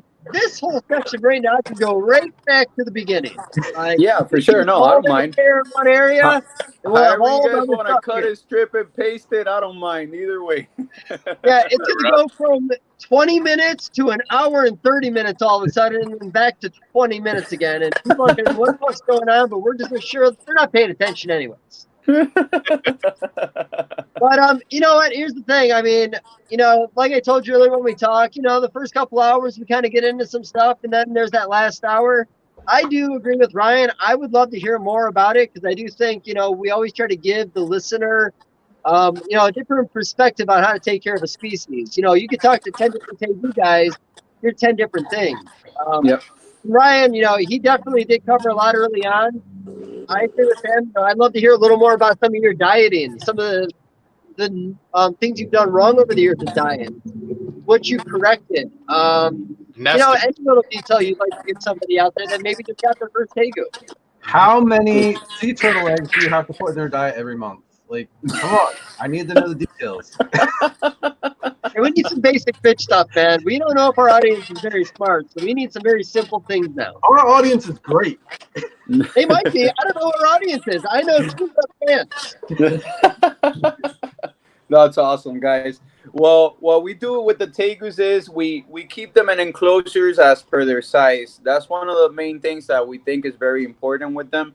We grow their enclosures as they mature in size. So by keeping the smaller lizard in a smaller enclosure, like let's say a 20-gallon and so forth, you're assuring that the lizard finds the basking area, the water source, the food supply, and has all the required needs. If you give them too much of a big area at first, what happens is the tegu lizards likes to burrow in the colder side of the enclosure, and therefore when the light on the basking side and so forth turns on, they may not get the effect of the bask area, and they may not come out for meals every day, and you know everything changes due to the whole cage size. That's one of the main things that we'd like to address. Can I see a question about that statement? Yeah. Because, you know, I do have a little bit of a belief in it. Animals really have regular temperatures. What is it about that species that they're hanging more on the cool side and maybe not getting what they need? Is it based on what they're used to in the wild seasonally, where maybe it should be cooler when it's not cooler? Like, what is it exactly that's making them do that? I think that if they have too much of a space, they'll just find the cooler side and burrow, and they won't necessarily come out to bask all the time, which is something that, you know, if you have an animal in captivity, you want to make sure that they're getting the UVB light, and that's another thing that's at stake when they don't come out and bask a lot. You know, it's not only about them just getting the heat gradient from the light, but it's them getting the UVB. And it all comes back to, you know, what we were talking about, that this is an outdoor mainly species, you know. So when they're not getting the UVB for, let's say, prolonged periods of time, they start getting the shakes, and they start showing signs of building a metabolic bone disease throughout the time. So by assuring that they have a smaller enclosure, like a 20-gallon or so, you're making sure that that lizard is able to come out and absorb the UVB rays on a daily basis. If you give them too much space, they, for some reason, some of them, not all of them, I'm not saying that, you know, all the tegu lizards are going to react the same way, but the majority would just stay in the colder side and burrow for longer times than you would like them to, per se. You know, they're not getting like the on-off schedule that you've set for them. So are you keeping baby tegus indoors or outdoors? Do you start them indoors in a smaller? We keep the baby tegus. Yeah, we start the baby tegus indoors. Okay. We don't like putting the baby tegus outdoors because the humidity issue. The baby tegu skin is so soft when they're born and so delicate that when you put them outdoors, you could risk getting what do you call it? Sunburn? No, they get scale rot very easily. Okay. Oh, from the humidity. Yeah, exactly. The right. Substrate, like, you don't have control over. Like right now, we've been getting rain for like weeks in a row. You know, so if now it's baby season, if I had all my babies outside, all my substrate right now will be wet for like 2-3 weeks. So by keeping them wet for so long, the problem is that you could have issues like you could get scale rot and so forth. So we don't keep the babies outdoors. We keep the babies indoors until they're at least 3 months old, and then we include them outdoors. Okay. Are you able to keep groups of them indoors, or you got to house them individually? I keep groups of babies together, and I see them do best while they're kept in groups, in my personal opinion. Everybody, has different opinions on how they're kept and so forth. But what happens is when you put down a plate of food and a tegu comes up and starts eating, they develop like a feeding order. You start seeing them basically like the keys on a piano move. All the little heads coming and eating from the food plate at the same time from that one nutrient source that you put down. So I think that by like the other tegus having a feeding response and coming up to the food source, it basically triggers even the ones that have a slower food response or so forth to come and want to partake in the feeding. So we keep all the baby tegus together. And a lot of misconceptions is that the baby tegus, when they're kept together, they'll nip each other's tails, they'll wreck each other up. And what a lot of breeders and keepers fail to realize is that they're trying to give the baby tegus either too heavy of a hide or too heavy of a water bowl. And what ultimately happens is that tegus trying to like scurry its way on the substrate under it and so forth, and then it may get caught up in the most simplest way and just drop its tail because of the resistance from the hide or from the water bowl being too heavy on itself. So what we do is, even though it looks ghetto, we put for the babies while they're young egg crate as a hide, because the egg crate, no matter how much pressure it has on top or how much weight, it's not really gonna get the baby tegus to drop a tail. We've had plastic hides in the past. We've had ceramic hides. We've had, plastic water bowls, ceramic water bowls. And this has been, not a big issue, but just something that we noticed early on and we stopped doing because of that. Because we didn't want to have babies with like nip tails or any issues because of that. Okay. That was a good tip. Yep. Yeah, And it may work, it's not only tegus. Like if you're keeping some geckos that have a prehensile tail as well and so forth, you may run into these issues as well, that they may be more delicate into dropping their tails and so forth. And another thing is those coconut hides, man, I'm freaked out over those things because the sharp edges on them, they're so sharp that if they get right in the niche in between the scales, they'll take a tail right off. So there's so many like different hides and different things that if you don't live through the experience and you don't keep like multiple clutches, you just won't even experience it or realize it. But after years of doing it and realizing, hey, look, this is the best way and so forth, and we started changing up our ways and doing things differently. Another thing that we do is we use the Cypress Mulch mix, and we're really big about the Cypress Mulch mix as a substrate mix because a lot of animals, what happens is, like I was describing to you guys earlier, the tegus and so forth, even though we feed them, because there's another technique that we come up with throughout the years, we give them a disposable plate and we put the food mixes and so forth on that because we're able to, number one, just throw away the plate that we use at the end of every feeding, but number two, it's also just easier for the tegus to reach the food there than having to go. Sometimes the plate dish is deeper and so forth. It's harder for the animal to find the food. So what we came up with was using a food plate, using the egg crate, and with the no float Cypress Mulch, instead of them dragging the food out of the plate or having to eat near the substrate, they have enough of a ground surface area that's big enough for them to consume the meal and not drag it onto the substrate and consume some of the substrate. Because some of the tegus and earlier experiences from other breeders of me reading back in tegu groups and so forth, they were using the new cocoa mix. The new, that cocoa powder that comes in a brick and you gotta like wet it and it becomes like 2 pounds of substrate or whatever. Yeah. And a lot of animals, they were becoming impacted because of the cocoa in their system. And, even though it's not big, a lot of it, will cause blockage on your animal. And then there was a lot of people complaining, and I would see a lot of posts, and I would ask, hey, listen, what is the substrate you guys are using of prolapses? And that was one of the main reasons behind prolapses. So we've shifted and adjusted to the different methods of how to keep them with substrate and whatnot.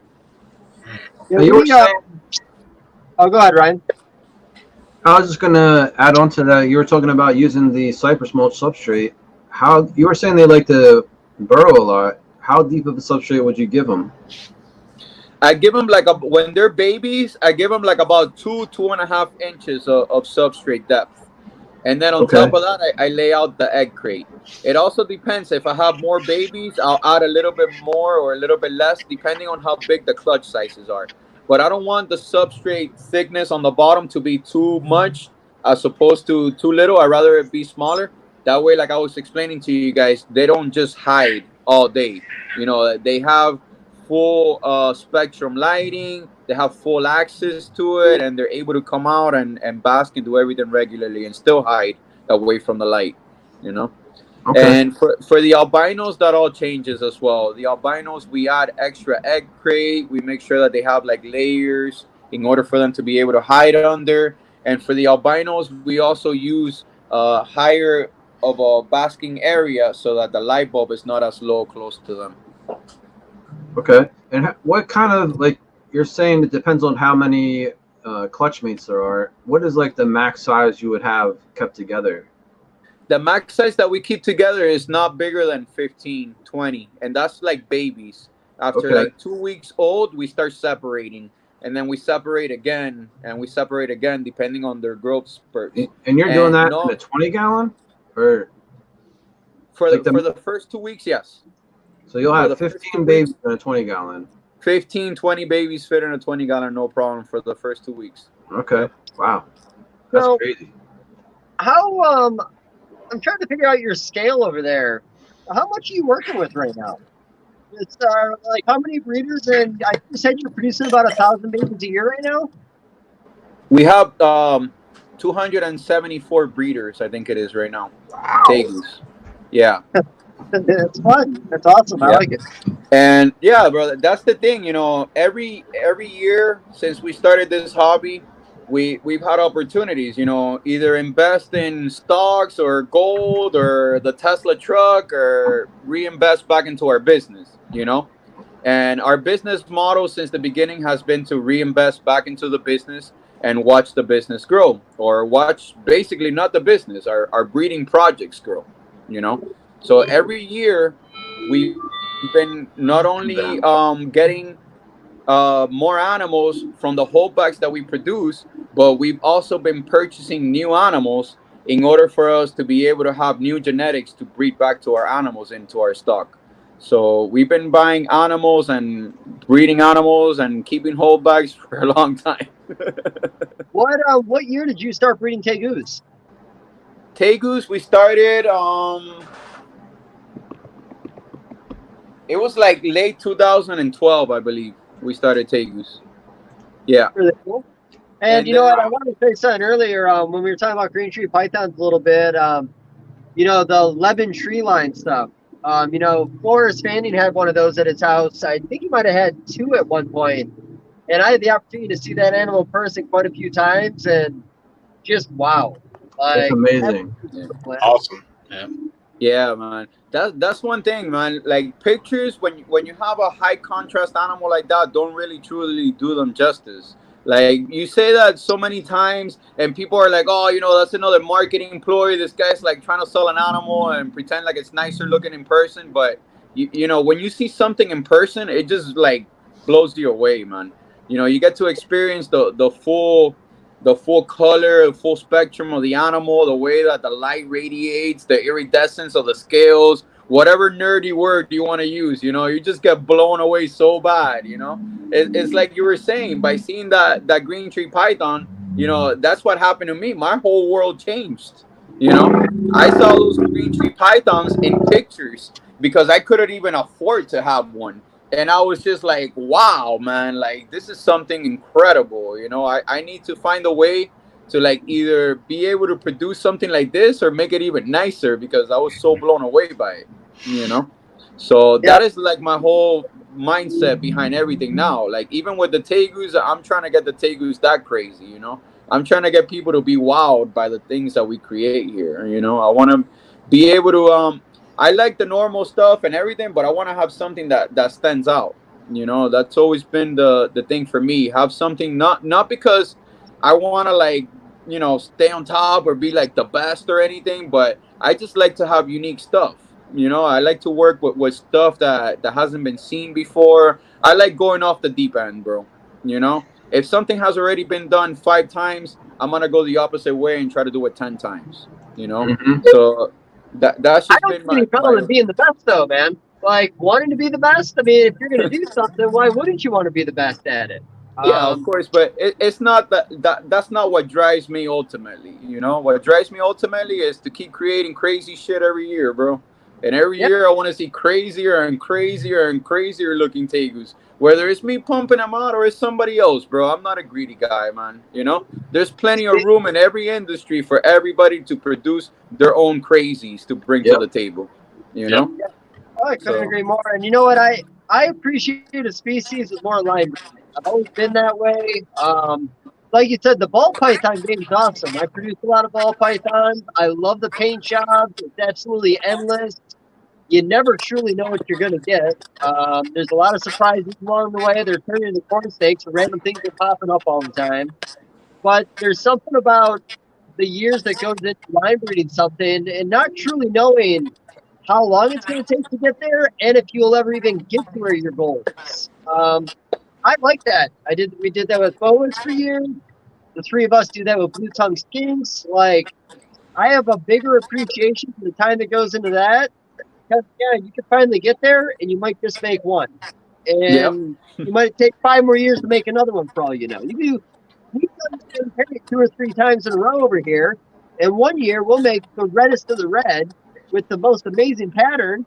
And then we'll do that pairing 2 more times and we won't even make that animal again. And, yep. you know, it's part of the gamble. But no, honestly, I do have appreciation. I was a little confused early on in the conversation. I threw that out there. You were throwing a lot of localities out there, species, things that I had never even heard about. You know, I know the basic bitch stuff about tegus. I know a lot more now, which feels good. But yeah, honestly, I think there's a lot more to it than I ever thought there would be. Yeah, man, it's really interesting, bro.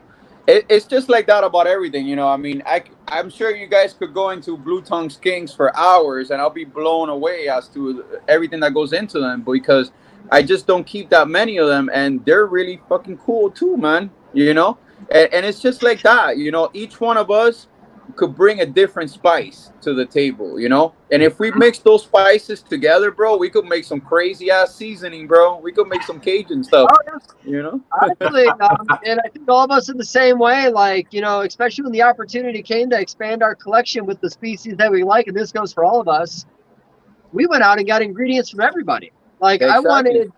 I wanted what this guy did when he was doing his best. I wanted this guy at his best. And then I want to start mixing it together. I want to do things that make no sense. I made a joke that we put so many lineages together this year, we were just going to get back to making normal skinks again. Who the fuck knows? Bro, I'm But there no, this year with the Tegus. And the thing is, with the Tegus, since it's all off the deep end and off, you know, the off the chart, because nobody has gone this far as certain genetics. When you name the names and you get to name your own lines, because it's the product of your hard work of mixing different things together, people are calling you like ridiculous things because of the names you're coming up with. And it's like, hey, buddy, like this wasn't produced in the market before. Like I was saying earlier, whether I want to call it a cream popsicle or the popcorn line or whatever it is, it wasn't created in the past. You know, you're the originator of that.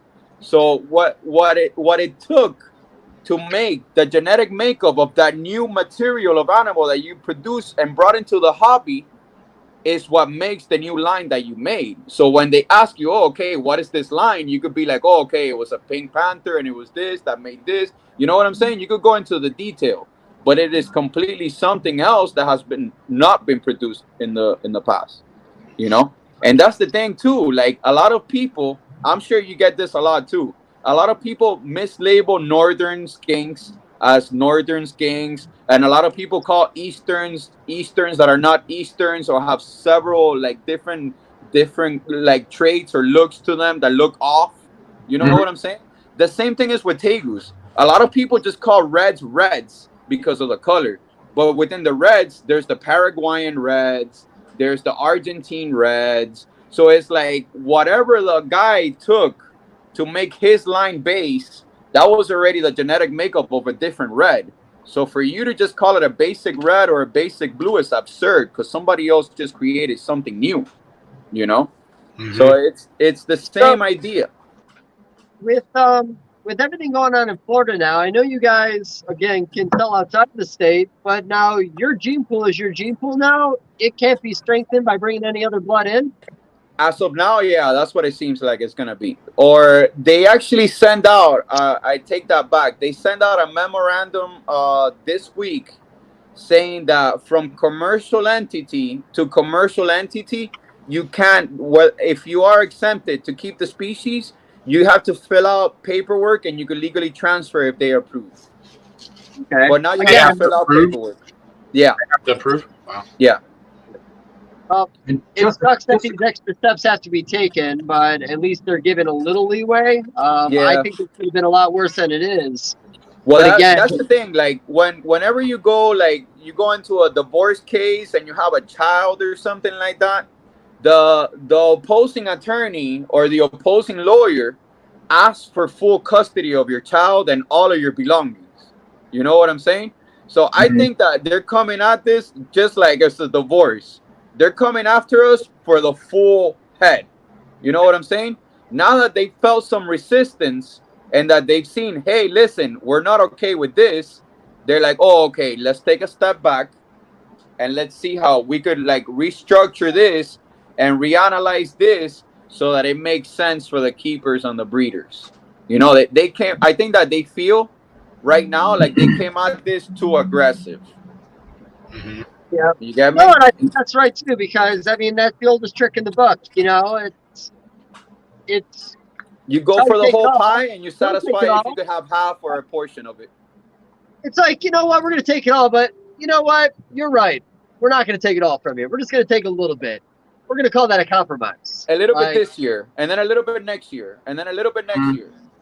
That's the problem there. That's when it Well, goes you know- down a slippery slope. yeah, We're heading and down you know, that road again. oh fuck no.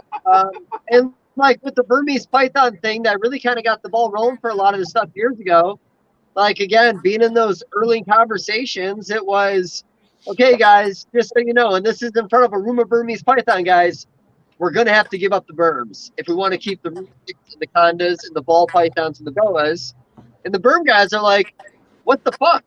I thought this was about us and saving us. Why are you talking about?" I remember that. I remember Like- the main topic was they wanted to quote unquote bonsai the industry. You remember that? Yep.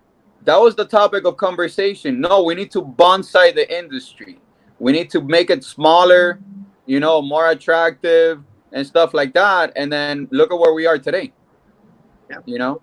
So we keep giving and they keep taking, but it's a matter of when we're going to stand up.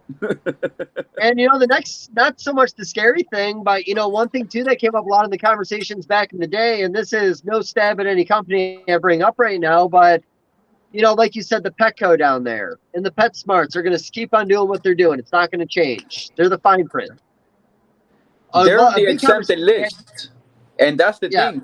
Who is going to feed their inventory? Who's going to supply them with the animals? Is PETA going to breed these animals?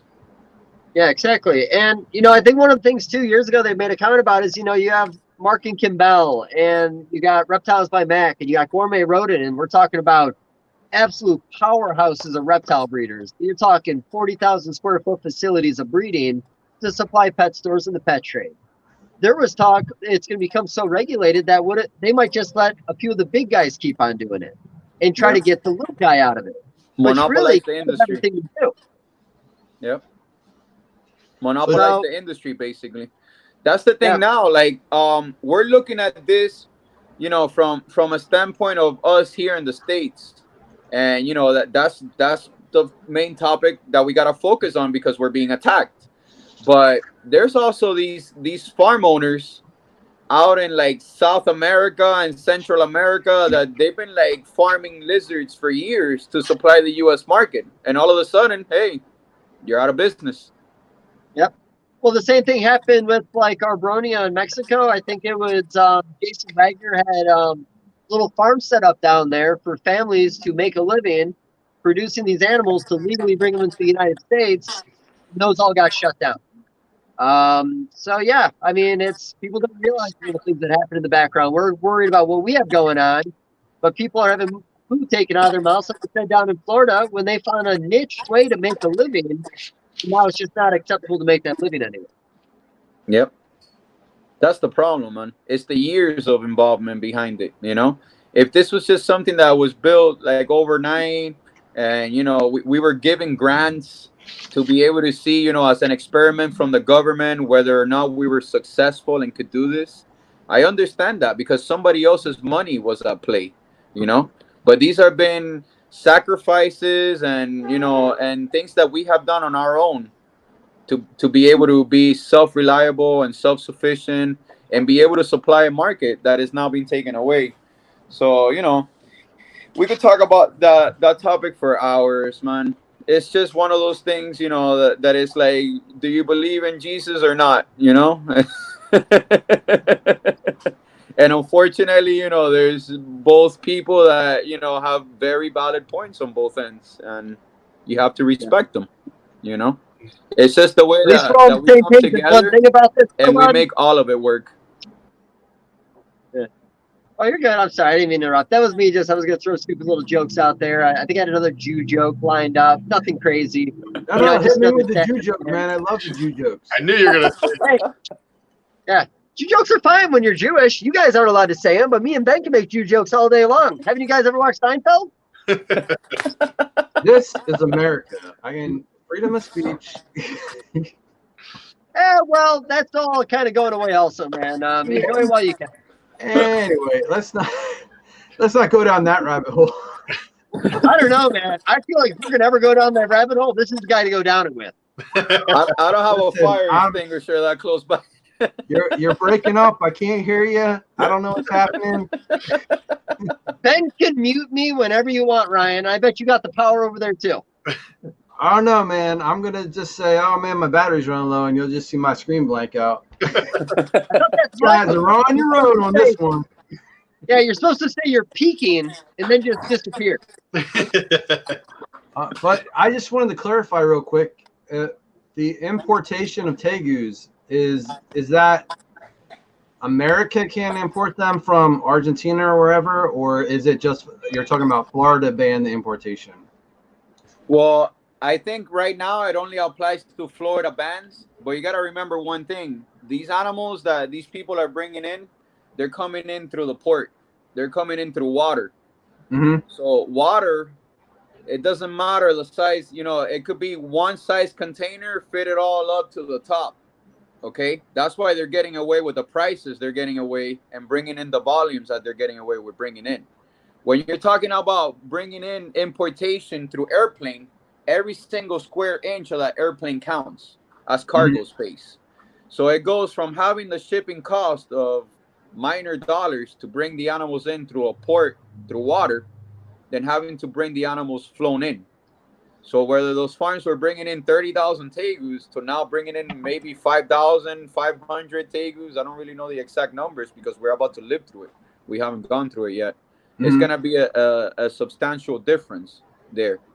I was just curious if the country's actually shut down importation because I'm not quite sure. And like I said, you know, I'm working out 12, 14 hours and they pass these laws either when we're sleeping or when we're working. So it's like if they don't send us a newsletter specifically mentioning this, and now because of the pandemic, they're getting away with passing these regulations at random times and not letting anybody know about them. Just because they're working from home or they're understaffed or there's a pandemic going on, but yet again, you're taking people's rights away.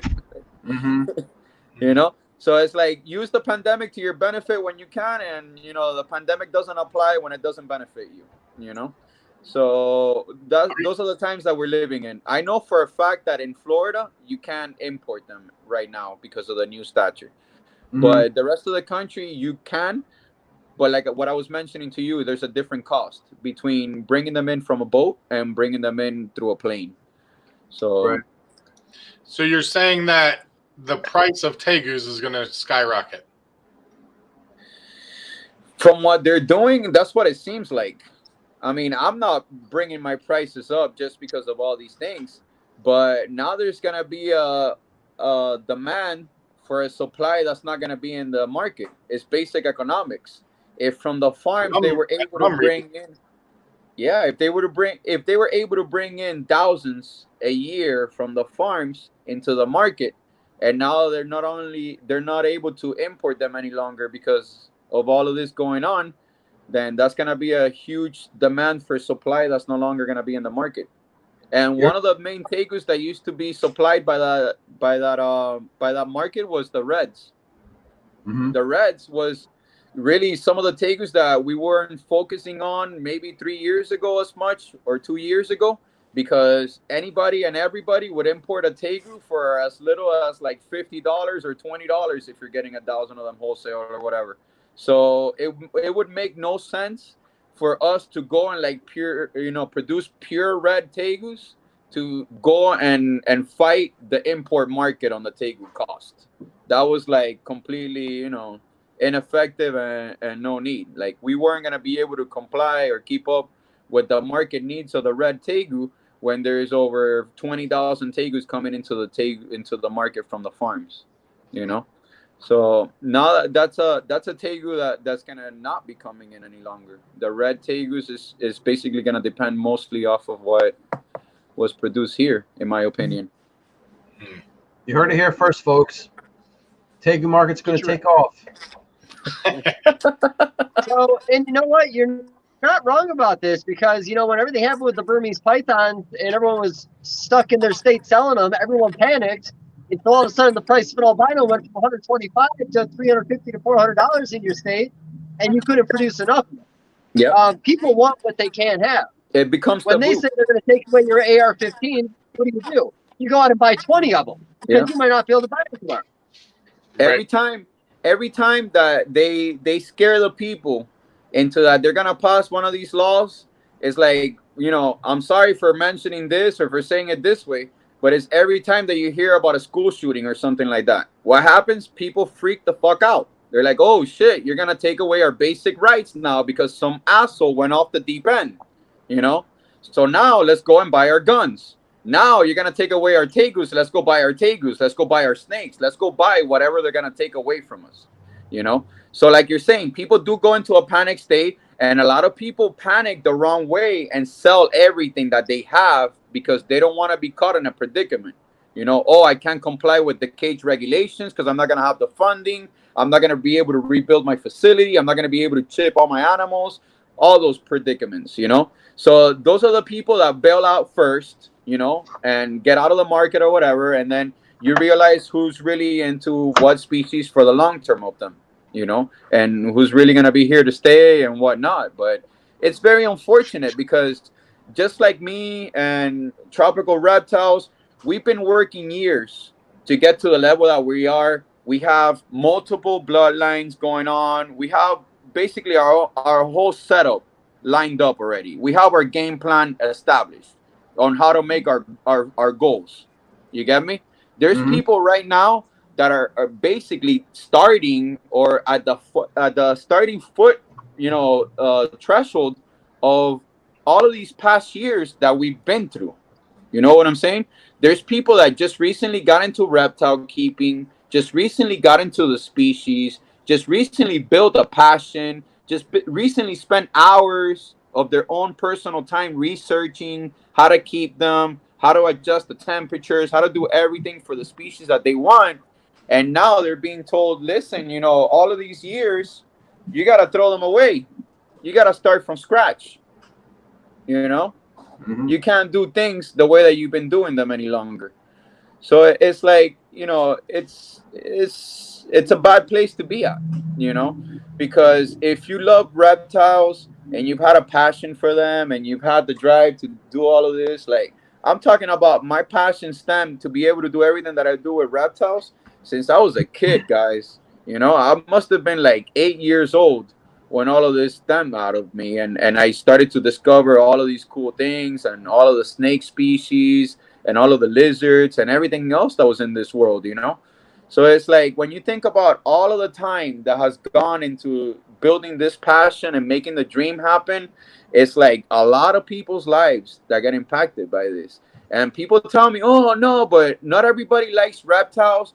That's true. But what happens is, because of the world is changing now, there's a lot of people that have allergies to dogs, to cats. They can no longer keep those animals or consider them as pets any longer. They got to look for other alternatives. And those alternatives, reptiles is a good experience for them. You know, whether you keep frogs, you keep chameleons, you keep geckos, you keep skinks, you keep monitors, tegus, whatever it is. You know, snakes, there's so many different snake species. We all have a passion and we all have a drive. And we all want to be free to pursue that drive to the fullest of our extent and our capabilities, you know? And when we take on these challenges, we're responsible, guys, you know? We're not just taking on these challenges and want to be looked at by everybody as, oh, this guy has like the cheapest and worst cages and, you know, has the worst business practices. And every time that there's a story or a video, you see poop all over their enclosures. No, we stay on top of our game, you know? We clean our enclosures. We make sure that the substrate is clean. We make sure that the animals have clean water bowls. We're on top of our game. So we're not irresponsible people, you know? We're not just like some trash that's just keeping animals in captivity to see how long they could survive until we could finish exploiting them and then release them into the wild. We care about these animals. We care about their livelihoods. We care about how professional we make their enclosures, how professional they look, how clean they look. We take pride in that shit, you know? We want everybody to look at us and be like, damn, look at what I learned from that homie. I learned that guy has some badass cages. I learned that dude has some fucking substrate cleanup methods that have never worked for me in the past. And now I could like use that stuff, you know? We want to like take notes and be able to like influence each other to be better, you know, not to be worse. That's not what we're in this for. We want to be better keepers, better breeders, produce better outcomes, better animals, you know? That's the end game here. We want to rock and roll with this shit. We want to be the fucking, you know, the Lenny Kravitz of the fucking breeders and shit, you know? That's the whole point, to get to the point that when you have your collections and you have your shit, everything is on point. Set up nice, clean, professional. You got a routine going on that works for you, you know? We're not letting these animals go, bro. We don't have these animals. Oh, shit, look at the back. Like, oh, 3 escaped today. Oh, you know, like, nah, bro. We're on top of our shit, bro. We're on top of our game, bro. We take notes. We document shit. I don't even see dog breeders do half the shit we do, bro. You know? And these people have been allowed golden tickets their whole lives to breed, reproduce, do everything that they want with animals. Why shouldn't we give and be allowed the same benefits? You know? We all live in the same country. We're all pursuing the same freedom at the end of the day, you know? And this is our passion and this is our way of life. And nobody's going to change that, you know? Not after this many years. Government. Yeah, no, it's tough, and you know, there's so many different sides to this, and you know, there is a part of me that's always been, you know, there is room for regulation in the United States, because you know, when you go to like Australia, you don't just become a olive python breeder. They're going to make you work with some tiny little gecko for 4 years, and then you got to get a Class 2 license. Then after your Class 2 license, a few years goes by, then you can either jump to Class 4, which is venomous, or work with Class 3 animals. In Europe, you have to have certain size cages. Then taking the initiative in banning breeding spider ball pythons. If they haven't already banned the Enigma gecko, I can see that happening. Am I getting some kind of weird echo going on right now? Am I picking up on something funny? A little bit. It's been happening, but it's not too bad. All right. I feel like when I get really passionate, I get this weird background mumbly, like I gotta keep. They're tuning you out, bro. Nah. Something. You fucking with me, then? No, it's just the connection. I think it's brought to you on behalf of the Clinton Foundation. Yeah. But shit. So yeah, like I said, I think there is room for us to maybe have some rules put in place. You know, more traceability or traceability on what we're doing. Is it trackability or traceability? Because trackability doesn't sound. I think it's traceability, Bob. Traceability It's is probably more accurate. Tomatoes. Yeah, no, it's retarded, not retarded. I think it's traceability. Like, but no, and like I said, this fight, I have a variant magazines from like the 90s, where in the back there's articles about horses kill this many people a year, and dogs kill this many people, and snakes kill 0.5 people a year. Like, you know, this is a fight we've had, like you said, for a very long time, and there's no stopping it. Social media almost makes it feel like it drives it even harder now. If it wasn't for Facebook and all this stuff where it was just in everyone's face, I don't know if it'd be as bad as it is right now. Yep. That's another thing. Like, we have to try to get away to put informational programs or informational news out there for all the reptile keepers, and for it to go mainstream. You know, there's a lot of negative shit that gets talked about that goes mainstream, and that's the fire that they want the bush burning with. You know, Right. but we're the opposite way. We want to fuel this with the positive fire. You know, we want to teach everybody, hey, listen, you know, this is why you could keep this. These are the benefits of keeping it. This is how you could bond with the animals. This is the pleasant experience that you could have with keeping certain species. You know, we got to show everybody the positives. I think that everything is too focused on showing everybody the negatives, you know, because that's what gets everybody's attention the most. But we got to divert the attention of the viewers into a way that the positive gets their attention. You know, maybe their interaction experience that you have with the lizards just like wows them, or like the colors that we produce like makes them be more positive towards, you know, having the animals. But the big bad scaly animals that eat all the friendly creatures that roam the face of the earth is not the it's not the model we want, you know. Mm-hmm. You know what I'm surprised we don't go after more? Raccoons. You want to talk about some real motherfuckers? Secretly eating sons of bitches. Man, I Like, gotta fight them off the trap line every time I go check traps.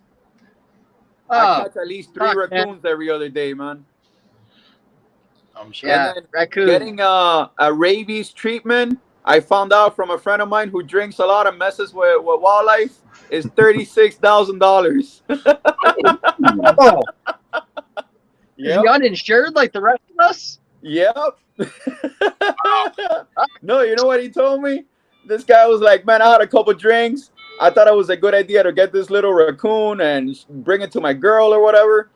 So he got this little raccoon, gets bit by it in the car. Then he's like, I can't let it go because they're going to test it and see if it's got rabies and give me the treatment or not. So he takes the raccoon into the ER with him. Man. I mean, And what they other didn't choice even do you test have? the raccoon, dude. They straight up administered treatment on him. See, I do a lot of fucking about. You know, I told my raccoon story a couple podcasts ago where I barehanded one that was in the reeds in a pond. It was really dark out, and its eyes were really close together, and I thought it had to be a baby. So I just reached in and grabbed it. It was a full fucking grown raccoon. And then like an hour after that, I grabbed the possum, and then an hour after that, I grabbed an armadillo. I got the hat trick. But you know, I do like going in with no fear. I'll be honest. I'm too Jewish to get checked. I'm gonna die from rabies after this conversation. I'm not even willing to go in because they won't let me out. They'll just poke me a bunch of times and send me a bill. Yeah. Yeah. That's what happens down here in South Florida. Don't get caught by a raccoon here. Yeah. Man, I catch them in the old school metal traps, the big traps that close that just have one door that shuts every time you get one bycatch in. Yeah. And Yeah. those guys, bro, when I unload the trap, I gotta use the trap as a shield between me and them because they'll come right at me, bro, and their mouth is like foaming and stuff. I'm like, no way, dude. Not today, bro. You're not getting this Cuban in the ER. Yeah, they're pretty excitable. Ben and Ryan, did I send you that video last time where that raccoon walked up to me? Yeah. You should, I Oh, it was live, yeah. Yeah, I was just in the yard working. Oh no, I thought you were talking about the one at I the. looked down and there's just a fucking raccoon sitting right fucking there. Like right fucking there. Like Creepy, we're bro. talking like, It wasn't even a baby, man. This is like a mid-sized teenager, maybe a something else. This thing had a little size to it. I thought you were talking about the one he saw at the bowling alley. Oh, yeah, the bowling alley one. So after we stopped recording a few weeks ago, I look over and a raccoon's just walking right at me. Yeah. I don't know what's going to happen. Eventually he turned away, but he just didn't take me serious. He was asking for money and stuff. It was crazy. Dude, you guys want to hear the craziest shit I've ever seen with a raccoon? That's what we want to talk about. Yeah. We didn't have you on tonight. Hear that story? So there's a bar out here called Last Chance Saloon, right? Makes sense. Couple buddies of me years ago, we're grabbing a couple drinks. We stepped out. A couple of us were smoking cigarettes and stuff, right? Same thing you're saying. One of us flicks a cigarette off to the side. There's a fucking raccoon right there out of nowhere, dude. Guess what the raccoon does? That's the cigarette? Picks up the cigarette butt and takes off with the cigarette butt, dude. We were like, what? This freaking raccoon was addicted to nicotine from that bar, bro. It's like those monkeys that you see in India that jack cigarettes from people and stuff. I think that raccoon had the same technique, dude. He had that shit down packed. He knew where the filter was and everything, bro. Wow. That's amazing.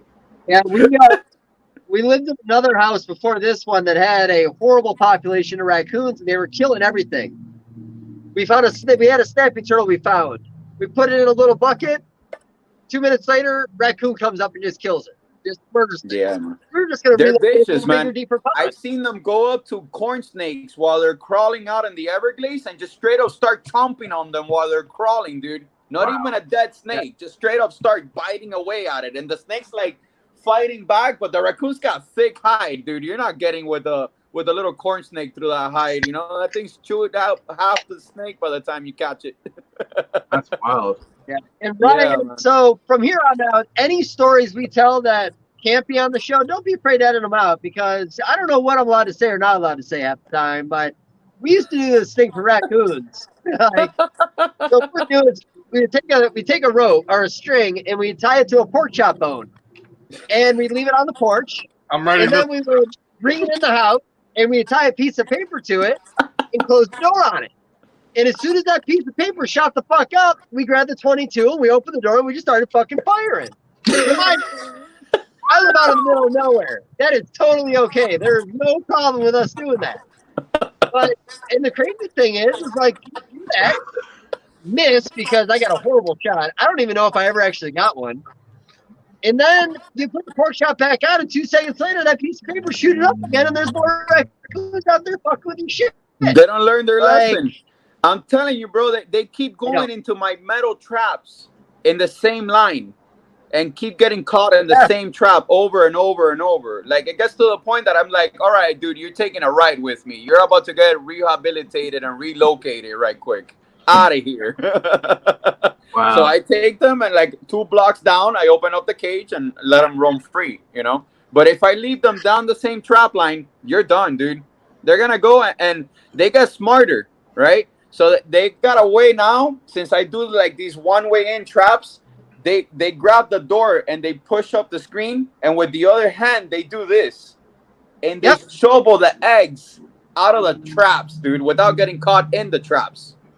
They're smart fuckers, bro. They're smart fuckers. Once they figure out the ball, they're like, no way. I'm not getting caught that same way again. I have a friend that... go ahead. I'm sorry. I'm not talking. I'm listening now.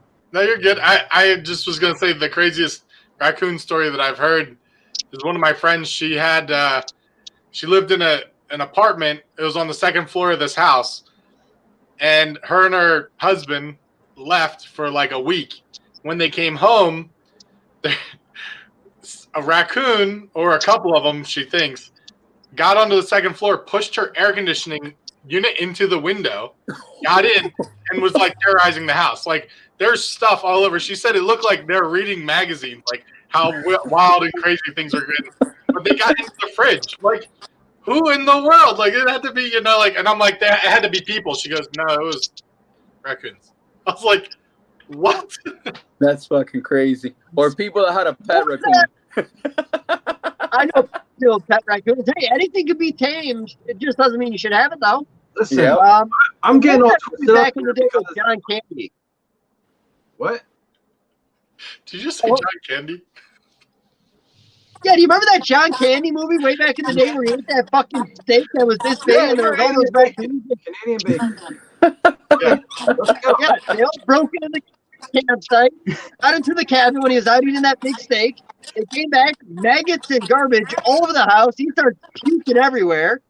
I Great remember movie, classic. You That was a great guys movie. remember? Maybe I'm too old. The Great Outdoors. I can't remember the name though. The Great Great Outdoors. Outdoors. Was it Canadian bacon? No, I'm no on the Great same- Outdoors. No, The Great that's- Outdoors. I don't think there was any raccoons in Jews Canadian always- bacon, bud. Jews always agree with each other. I think you're wrong.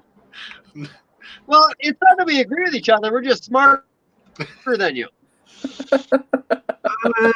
Okay, that's fine. That's fine. Listen, I'm just getting all twisted up because I was talking about breeding raccoons, and now you're all dogging on raccoons. I don't know. There's albino raccoons. There's all kind of different morphs of raccoons, man. And I was like, we're allowed to keep them in New Jersey. You can trade them. You can't keep them now. They're passing Did laws you just for invite us to raccoons. New Jersey? I thought we were going to make it a whole episode. You're allowed to come to New Jersey, Carlos, anytime you want. Thanks, bro. I appreciate that, man. That was a very pleasant no thank you. Yeah, you know what? Honestly, I love oddities. I think I follow like every oddities page possible, and I follow a lot of pages that just show like the most random mutations in the wild. Leucistic bald eagles, like he said, albino raccoons, leucistic raccoons. The black We caught tigers. a, Those are crazy. yeah. Oh my God, we caught a leucistic possum here one time. It was beautiful. Cool That's thing ever. crazy. A leucistic possum, I'm in. Yeah, and honestly, they're actually more common than you think. If you look them up, Google them. They look like little pandas. They're beautiful. Yeah, I know a guy. But the that only has one, downside as is they have a matter of fact. lifespan of like, They're pretty cool looking. yeah, right? This guy, Mike Lorette, I think, has one down here. They're super tameable. Yeah, it's badass. Awesome. Oh, okay. So first off, I don't even know how fierce they are. Did you see the picture we posted, or Cheryl posted the other day of a possum in her hand? Yeah. No, Yes. No? I didn't see it. Okay, well, this guy know because he doesn't know. Yeah, you're just now getting in the clique. We're gonna all become very close friends after this. You're gonna follow the shit out of us after this. Oh, you know what's up, bro? So we go road cruising. Yeah, we go road cruise a ton here. Whenever we get an opportunity, if the weather's nice, we'll go drive around, copperheads, whatever's out on the road. Some nights there's more mammals, and the other night there was a possum. So Cheryl jumps out of the car, grabs it, walks over, and the thing turns around, and she just like lets it walk on her. And I'm like, "What are you doing?" Like, Wow. and she's all like, "Hey, what's up?" A wild What's that? possum. You didn't see the picture of her holding that wild possum a couple days Whoa, ago? so like you're telling me it's Go wild. ahead and Facebook stuff. Why Oh, don't you they'll keep Facebook passing stuff out and on bring you a too. picture They'll up? keep playing dead. The I'm on possums are Yeah, funny it as just hell, played man. dead. Yeah. That thing played chill as fuck, man. It just crawled up on her arm and hung out. That's awesome, dude. She almost walked in the car with it because there was a car coming. She came running over and then she set it down first, jumped back in the car. She almost came inside with it. Wow.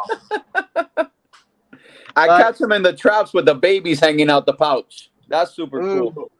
Yeah, Yeah, I man. do like seeing with the babies every once in a while out here. I find that really unique. I think they're, Yeah, they're they have cute. like 4 or 5 babies. They say that you gotta check roadkill because of that. Because sometimes the females die and they may still have the babies alive in the pouch. We talk about that seasonally. Sweet. That Yeah. thing is huge too. Look at the head on that. They're real big Oh fucking man. my god. Man, she's braver than me. I wouldn't pick that shit up. I mean, I'll tail anything, but I'm not going to go ahead and cuddle an animal in the wild. Yeah, nah, I run Like, into go those on guys and every break other that day, and from I don't pick them up. You seem like a cuddler. Yeah, no, He seemed like a cuddler, though, for sure. he was pretty chill. I don't They're think he knew what the definitely fuck was more going on. approachable like that Everything than was- filled with egg. Yeah. Shit. Well, Ben, I think that's about your time to start asking Ben questions. I'm ready for some Ben energy. Okay, I'm in. So, what's the biggest regret you had when you're handling wild tegu? When you're like trying to like the regret story where you're like, I thought I was gonna pick up this Tego, it looked cool, and then it just turned on me, or anything like that? What's your craziest in the wild Tegu story? My craziest in the wild story is I caught this big Tegu, man, last season, right? And I was out there running the trap line with a guy that's a friend of mine. And I was basically trying to like show off, bro. Like, oh, bro, look, we caught this brolic Tegu, dude. Look at the size of this thing. Oh my God. So I was making like a big deal about it or whatever. And then I'm bagging it up. And, you know, this is like standard process. You know, I grab every Tegu, bag them, close the bag, you know, everything's fine. But this time, like, I was so like involved into like, you know, storytelling and showing this guy what's up and down that I got carried away. And instead of grabbing the bag above the knot, I actually grabbed the bag under the knot. And the fucking Tegu came up like a shark, dude, and took off my fat thumb. This nail right here took it off right from half, dude. I had the nail hanging out, the flesh, everything. It just looked like broccoli on your finger. And I'm just there like looking at this Tegu through the bag and looking at my finger all chopped up. And I'm like, this is like a physical impossibility. Like, how did this animal through the bag chew up my finger this bad? And then in the whole process of that happening, the Tegu hops out the bag going like 20 miles per hour. And I'm like, oh, fuck. So I'm like, dude, if I just let go of a Tegu that I have bagged out here in the wild in front of this guy, I'm going to look like the biggest fucking pussy. So I haul ass, bro. I start taking off after this Tegu. And I'm like, bro, either he's going to tire himself out or I'm going to tire myself out. And I'm pretty chubby. So I was like, I'm going to lose this battle. So I take off after this fucking Tegu down an okra field, dude. And like, bro, like a block down the field, the Tegu decides to stop and hesitate and like figure out if he's going to go like left or right. And at that moment, bro, I just come up to him. Like I trick him with one hand and I come up to him with the other hand and just fucking grab him, bro. And that was it for that Tegu. But dude, that Tegu made me work for that sweat, bro. I had a deformed thumb for like 4 months. My nail wouldn't grow back normal. And what did the guy think? He's like, nah, bro, you're a fucking G, bro. You caught it, bro. You good. Like after, if I would have lost that Tegu, bro, all my credibility would have gone down the drain. Just the fact that I fucking chased after him and caught his ass, he was like, all right, dude, you're a G. But that shit was fucking hilarious, bro. That's the closest I've been to losing one out there too, man. The little ones kind of like trick you every once in a while, but the bigger ones, bro, they're cake, man. So your percentage of big ones, the small ones you're finding, I mean, you just finding a lot of babies that you're trapping, or are you finding more adults? This year I've been finding more adults than babies. Babies, they're seasonal, they come in and out, but it mainly depends on the trap style that you put out. And with the new one-way in traps that we've had that are made out of the PVC fencing material, there's less wiggling room for the babies to come out from the side of the space in between the entrance of the gate and the actual material. So I've been catching more babies as well now than in the past. But we also catch gravid females in the beginning of the season, which is something else that I think makes an even bigger impact, because before a female goes and lays clutches out in the wild, we're removing her and taking out all the potential babies. So that's always pretty cool. So go ahead and talk more a little bit about your breeding. Oh, you want to show that possum off, buddy? Brian's dying to. Look, I didn't know. These look like some tame-ass animals. We got a petting zoo? Look at that, dude. Look, I'm super proud of my possum experience here. Holy shit. That's a big one, too. This actually, if I can say, one of the coolest things ever, and I didn't even know it at the time, is we were with the Dolan twins. I don't know if you know who they are, but they're really big on like YouTube and Instagram, like millions and millions of followers. They're famous. We were helping them out with some animals for a video. That's cool. Yeah. It was fun. I didn't know Ben could still share my screen after. Oh, look, I have to push this button. Sorry. I thought we were done. I'm glad I didn't put anything inappropriate up. Holy crap. I would have noticed. So, in your opinion, you think Daytona's going to happen this year? Yes. I don't think it's a good idea to go there, but I think it's going to happen. Yeah. They're going to push Well, that's for it, bro. scared shitless about everything. The governor here wants the full opening agenda. They opened up Walt Disney World, and we're the epicenter of the pandemic. So it's like, you know, they're really pushing for everything to open. There's probably going to be like social distancing and not as many tables as in previous years. But let's be real, guys. The reptile shows have become more of a petting zoo than anything else as of lately, you know? There's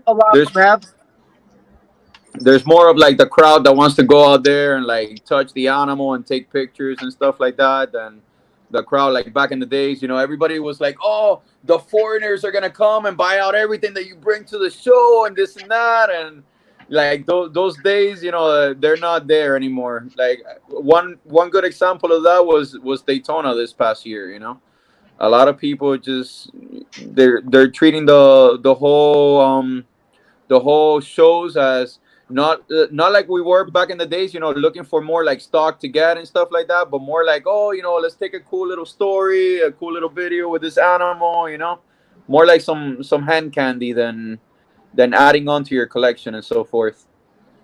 Mm-hmm. And you know, that's also a tough one because, you know, that a lot will come down to marketing and who you're actually trying to get to come to your shows. And the reality is you could get Carlos to come out and maybe buy a reptile, or you could advertise to Carlos and his entire family to come out to see all these amazing animals. 4 tickets compared to 1 ticket. So there are a lot of shows that you will find are a little more geared towards pet owners or people that just want to go to the zoo for the day. I mean, it is the most elaborate zoo you'll ever go to. I believe in shows. I'm a big show whore. I do a lot of shows. And don't get me wrong, there's certain shows I won't do because there's too much of that. But there's a lot of shows that I still have a lot of belief in. But unfortunately, sometimes you got to drive like 10, 12 hours to get to these shows. Mm-hmm. Yeah, or they don't happen in your state, unfortunately. Yeah. That's the other thing. But so I think you'll be going out to Daytona this year. Yeah, I'll probably go by, but not as a vendor this year. Just take a look around, see what everybody has to offer, see what, you know, if there's anything cool, new out there. Take a swing by. Stories. Yep, exactly. See who's throwing dirt on who this year to try to make an extra $50. That won't be me. I'm just a guy who gets drunk. Like, I'm not that guy. That's something me and Dave have in common. Yeah. And we like to show our ass a lot, but that's only because we have great asses. We do. I'll probably go and be a reptile hand model for a day. All right. Well, you're going to be exactly what you hate then. Looking forward to seeing you there. Hey, if you can't beat them, join them. Yeah, that's it. So one more fine print about the regulations down there. Let's say there's a show in Florida. Let's say Orlando. People from Georgia, South Carolina, North Carolina can come down and buy tegus and legally transport them out of the state, or is it a ship only out of the states? So right now, I've seen a couple vendors that used to sell tegus and stuff like that in shows. There's no more tegu sales in shows down here. Okay, so that's just off the table. Can't do it anymore. Yeah, I don't know if it's like personal decision because there's nothing set in stone yet or whatnot. But as a like it goes back to the topic. We're responsible and we're law-abiding citizens right now. You know, so if they're saying, listen, you know, there's a warning or there's something in effect now for tegus and iguanas. Let's go ahead and respect that and not bring tegus and iguanas to the shows. You know. If you're not able to sell them in that state per se, you know, we just don't know what the final ruling is gonna be on all of that. So as of right now, like the people that I do see that go to the shows that used to sell tegus and stuff, they're not selling tegus any longer in the shows. So I imagine you guys will be doing mostly online sales, or are you going to be in a position where you'll be looking for wholesalers in the United States to sell to in large groups and let them worry about it in the other 49 states? Well, that's ultimately the one of the purposes of us building such a large scale of breeding. You know, we not only want to have contact and make sure that we set up every customer for success, but we also want to be able to supply all the wholesalers, the people that own pet stores, the people that want to diversify from just having, you know, one single species that they breed and offer that to their customers, and want to have multiple species that they could offer for different markets. We want to be able to feed those markets. So we don't only breed for like the private pet owners or the private breeders. We also breed with the purpose of being able to supply for the wholesale market these quantities of animals. So that is the main purpose of the whole operation too. You know, have not How only is the exclusivity of certain lines, but also have the numbers to be able to supply to the other demands. okay, smart. What's the world market like for tegus? Like, if you go to the ham show tomorrow, are you going to see a bunch of tegus at the ham show? Like, are we exporting a lot of tegus out of the United States, or is this more of a United States market for them? Well, there's still a big United States market for them. That's another misconception that I think that's been out there, that the market for animals is kind of running out in the United States, and that's not true. Every year that I start a new season, I see a tremendous drive for new animals within the United States. But also, I think that the Canadian market is a market that is also growing right now at the moment. And like you're saying, there's also the ham show, and there's also the Asian market. The Asian market is really big into the morphs and the new stuff coming out at the moment. So there's a lot of drive to take these animals out of the United States as well now. And it used to be, in my understanding, I could be wrong, that the animals used to get exported from South America and Central America and imported into the United States, and then from the United States they would break off into different points. Like they would be legally able to ship out from here into, let's say, Germany or Ham or whatever different place, then it would be from South America or Central America to get to one of those other countries. So these aren't CITES animals, right? Like they're pretty easy to Yeah. export. No, they're sites. They are CITES? Yeah. Oh. Huh. Yep. Interesting. That's the other thing. Like if you're working with a Canadian buyer or a buyer from overseas, it could take 4 months for you to be able to nail down a sale, and some people lose interest not only in the amount of time that it takes for the facilitation of the shipment, but also in the cost of certain shipments. So that's something else that we need to work with in order to make it more affordable and make the whole process of getting animals out of here easier if we want to, control the supply and demand in the market. Okay, interesting. I always enjoy the inner. I like the details about working with certain species, the CITES, the non-CITES, what countries are really going after them right now, which countries aren't yet. I don't know. I've always liked that part of the business aspect of it. Yeah. Can we cut back in though? Like Dave, I know Dave was saying he's always interested in the diets that people feed to animals, and we really didn't get into nitty gritty of that. Like I know you say you vary it, but like take us through like an average week or month that you vary a diet on a tegu, like, or does it change from like being a baby to an adult diet? Like, what are the variances in that? Well, the variances in that is like we have butcher shops that we work with close by in the area, and one of the food mixes that we get is we get like whole chicken grounded up, we get whole fish grounded up. Sometimes the adults have no problem like passing these types of food, but when you're talking about smaller animals, some of the fragments and the bones and stuff like that may stay behind. So we're very conscious not to feed that into the smaller animals. So that is the only basic difference. Other than that, we're very strong about making food mixes and switching up the things that we feed. For example, like we could start a week and give egg the first day. Then the second day we give ground turkey. Then the third day we could switch over to a seafood diet. Then the fourth day we'll give them ground chicken. And then from there we could give them on the next day ground chicken that we have, and we could add wild Alaskan salmon oil to the mix.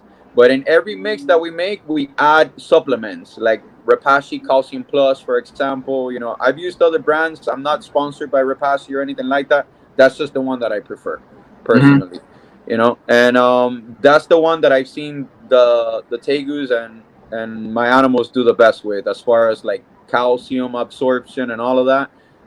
When you don't feed them rodents on a daily basis, you need to supplement the meals with certain supplements like calcium, multivitamins. The wild Alaskan salmon oil is good for the tegus. It helps them with their shed cycles, their amino acids, and everything. They produce the oily secretion that helps their shed come off easier.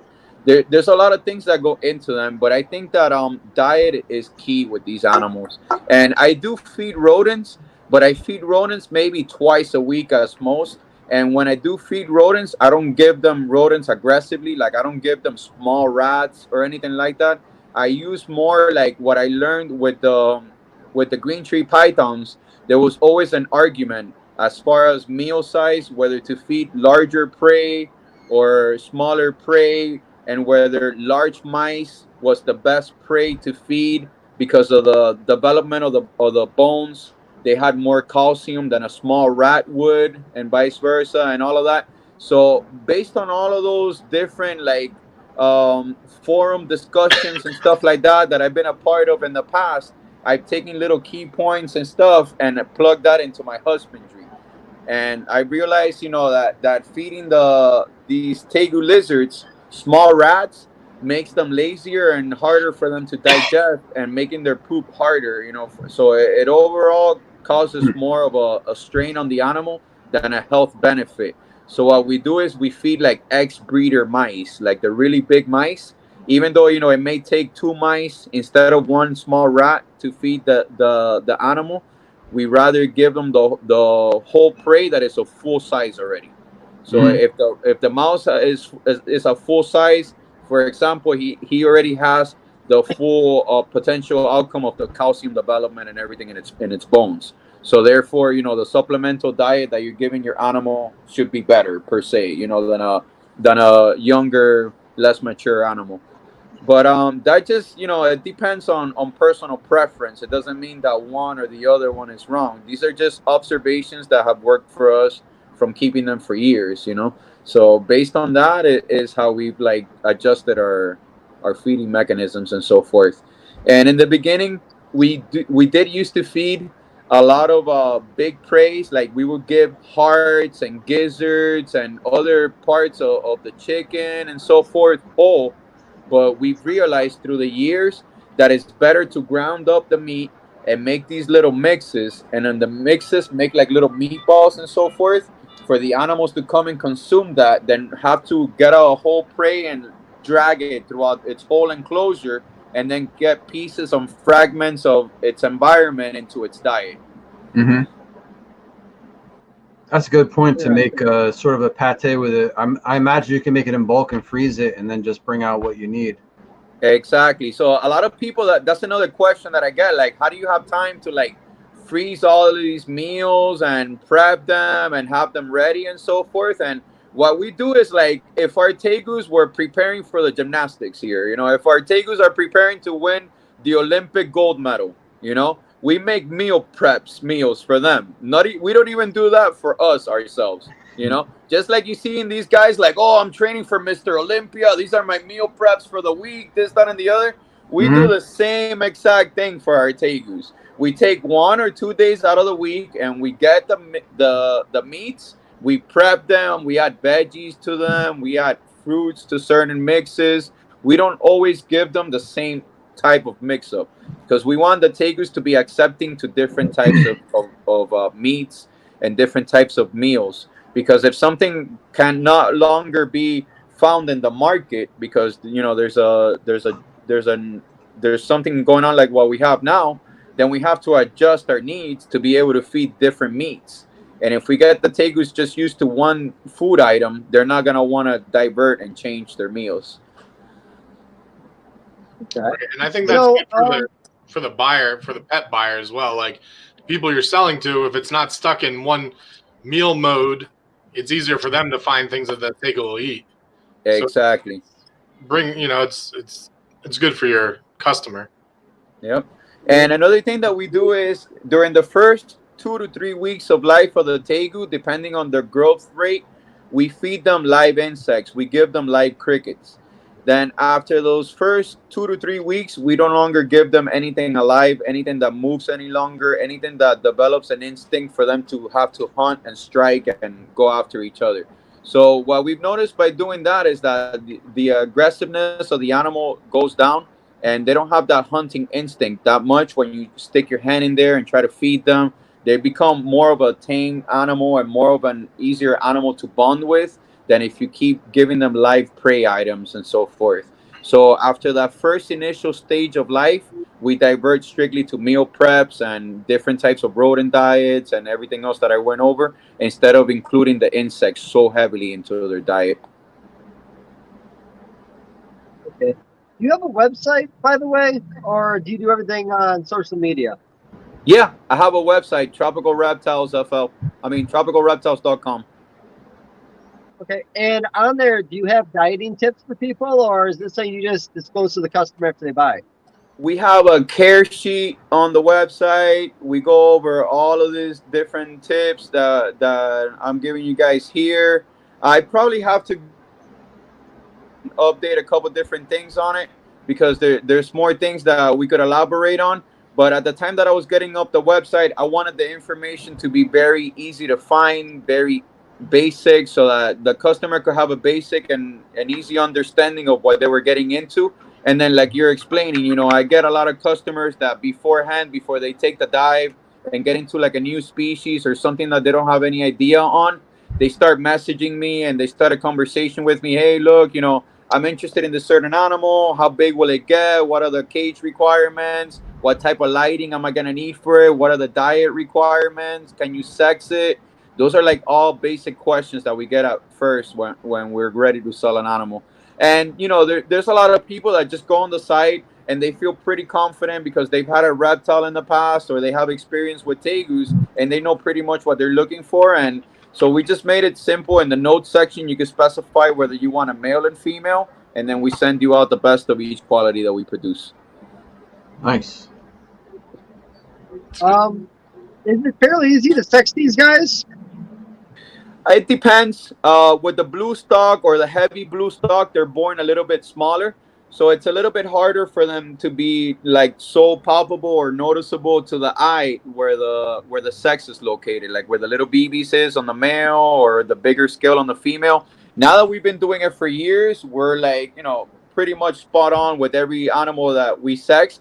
However, they are those animals that, with size, as they grow older, they develop more of the trait that, like for the BBs on the male to be to be sexed as a male and so forth, because one of the industry standards in the past was to probe the tegus, but the tegus are no longer probed because they realized that long-term exposure to the probing mechanism and so forth with the tegus was causing reproductive issues within the species.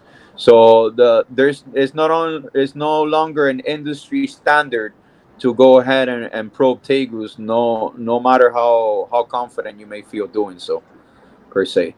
But you could get to the point by breeding the tegus that you could visually sex a tegu by the size already that they hatch. All right, cool. Well, shit. What do you guys have? That was my last. I did want to mention one thing. I know that I can be kind of weird, but I noticed that your drink keeps on being full. How does that keep happening? My drink? Yeah. I have a really. And I was like, he definitely he emptied it once already, and then he emptied it again, and I was like, oh man. Bro, I had the wife feeding me, giving me drinks, spoiling me while you guys were over here. I don't know if you guys saw me in the beginning of the show. I was eating a pizza up here. This has been my lunch, my dinner, my breakfast, my everything today. I woke up early as hell. I was out there in the Everglades at like 6:30 in the morning this morning, and my whole purpose was to run the trap line and trap all the tegus. And at the same time, I had the wife listening in because they had the regulations and the laws being passed through the through the virtual Like a Zoom? yeah, exactly, through a Zoom meeting. So my wife was partaking in the Zoom meeting and giving our opinion in the meeting while I was out there and actually Nice. making an impact trapping the tegus from the wild. So if you see my story on Instagram, you'll be able to see like my whole, my whole storytelling back and forth. I'm like, hey, we're working on this issue here in the state of Florida, and at the same time I'm out here, tackling the issue, firsthand where it matters. So that's something else. I try to document. I try to bring awareness to people, show them, what a significant impact we make. That we're not just breeders out here trying to make numbers, trying to produce thousands of these animals and bring them into the world, but that we're making actually a even bigger impact, removing them from the natural ecosystem. So I try to like document that as much as I can. I try to put in as much of that in my stories on Instagram and so forth. But I also have to be careful because a lot of the areas that I trap and that I frequent out here in the wild, there's areas where there's like poachers and different people that go and like check your trap line or mess with your traps, and they're actually messing with data that you're working hard on collecting out of these traps. So every time that something like that happens, they're making a negative impact into something that you're working hard and volunteering to make a positive impact into. So it's kind of like, Xing itself out. So I try to like when I make my footages or I make my studies, record certain areas or document only certain things. That's why sometimes I may jump from like Tegu number 17 to Tegu number 24 within like 2 or 5 minutes of being in the stories, and it's because I've covered a lot of ground, but a lot of ground that I can't document on video. And what's your Instagram? Keep dropping that Instagram. What is it? Is Tropical Reptiles FL. Like makes sense. So, have you ever had any altercations with poachers in the wild? Yeah, I have. How does that go? I've run into people checking my trap lines. Is that a teardrop I see? On me? No, teardrop, I probably have an insect bite or something. I'm all tattooed though, so. No, I was talking about a teardrop tattoo for killing people. That's no, not yet. I don't have any of those under my belt yet. So yeah, bro, you run into all types of people out there, and people ask me all sorts of shit like, "What's the craziest animal that you run into out there?" And it's like, bro, I've seen Florida panthers. I've seen black bears out there, coyotes all the time. The scariest animals I run into in the bush is homeless people and dogs people let go of in the wild. Those are the scariest two animals out there, bro. There's nothing like checking a tegu trap and turning around and there's somebody standing right there behind you. You're like, what the fuck, dude? Yeah, there's nobody around these for things miles. are off the beaten path. Yeah. So if you run into somebody out there, bro, they're either up to no good or they're off some fucking weird shit. And then there's another thing. This is South Florida here. So we're so multicultural, right? That there's crazier shit than you may think going on in that bush out there. Like whenever I go out into the bush, I make sure that I don't leave a footprint behind. Like I don't bring down the sawgrass. When I walk into the sawgrass, I step around it or in a specific way that I don't bring it down. I don't make dents because just like I look for those things, there's poachers and other people out there that check trap lines that look for those things. If they see a dent going into the bush, they're like, hey, somebody's been going in and out of there, and they'll go and check, right? So I was checking this trap line last season, right? And I for damn sure knew that I wasn't making a dent walking into the sawgrass, right? Well, when I get to the end of the trap line, I see that there's like, like maybe 16, 18 feet in front of me, there's like an indentation and like a clear pathway into the sawgrass. So I'm like, man, somebody's got to drop on my traps and is either trying to trap close to my traps to get the bycatch off my traps, or somebody else has been out here looking around, So I take the chance and I finish running my trap line and I go past the trap line into this opening that I see in the sawgrass. And it looks like, remember when they were talking about the conspiracy theories of these guys that were going around crop circles, and we're pushing the grass down with like a piece of wood and ropes and like making these like indentations into the grass, and it looked like crop circles. Yeah. Well, it looked like somebody had done that same effect to go into the sawgrass, right? So when I walk into the sawgrass, there's like a circle made out in the bush, and the circle is surrounded by sawgrass. Now, dude, the minute I walked into this circle, like, kid you not, bro, on my kid's life, I got goosebumps all over my fucking body, bro. Like a fucking spiritual experience, okay? So then I'm like, bro, what the fuck? I start looking around. The whole sawgrass on the circle is like sprayed up with blood, okay? There's like blood all over the place. In the middle of the circle, there's one of those cooking stoves like from the past, you know, that is made out of like the hardcore metal, you know, the raw metal looking stove type deal. Yeah. Cauldron.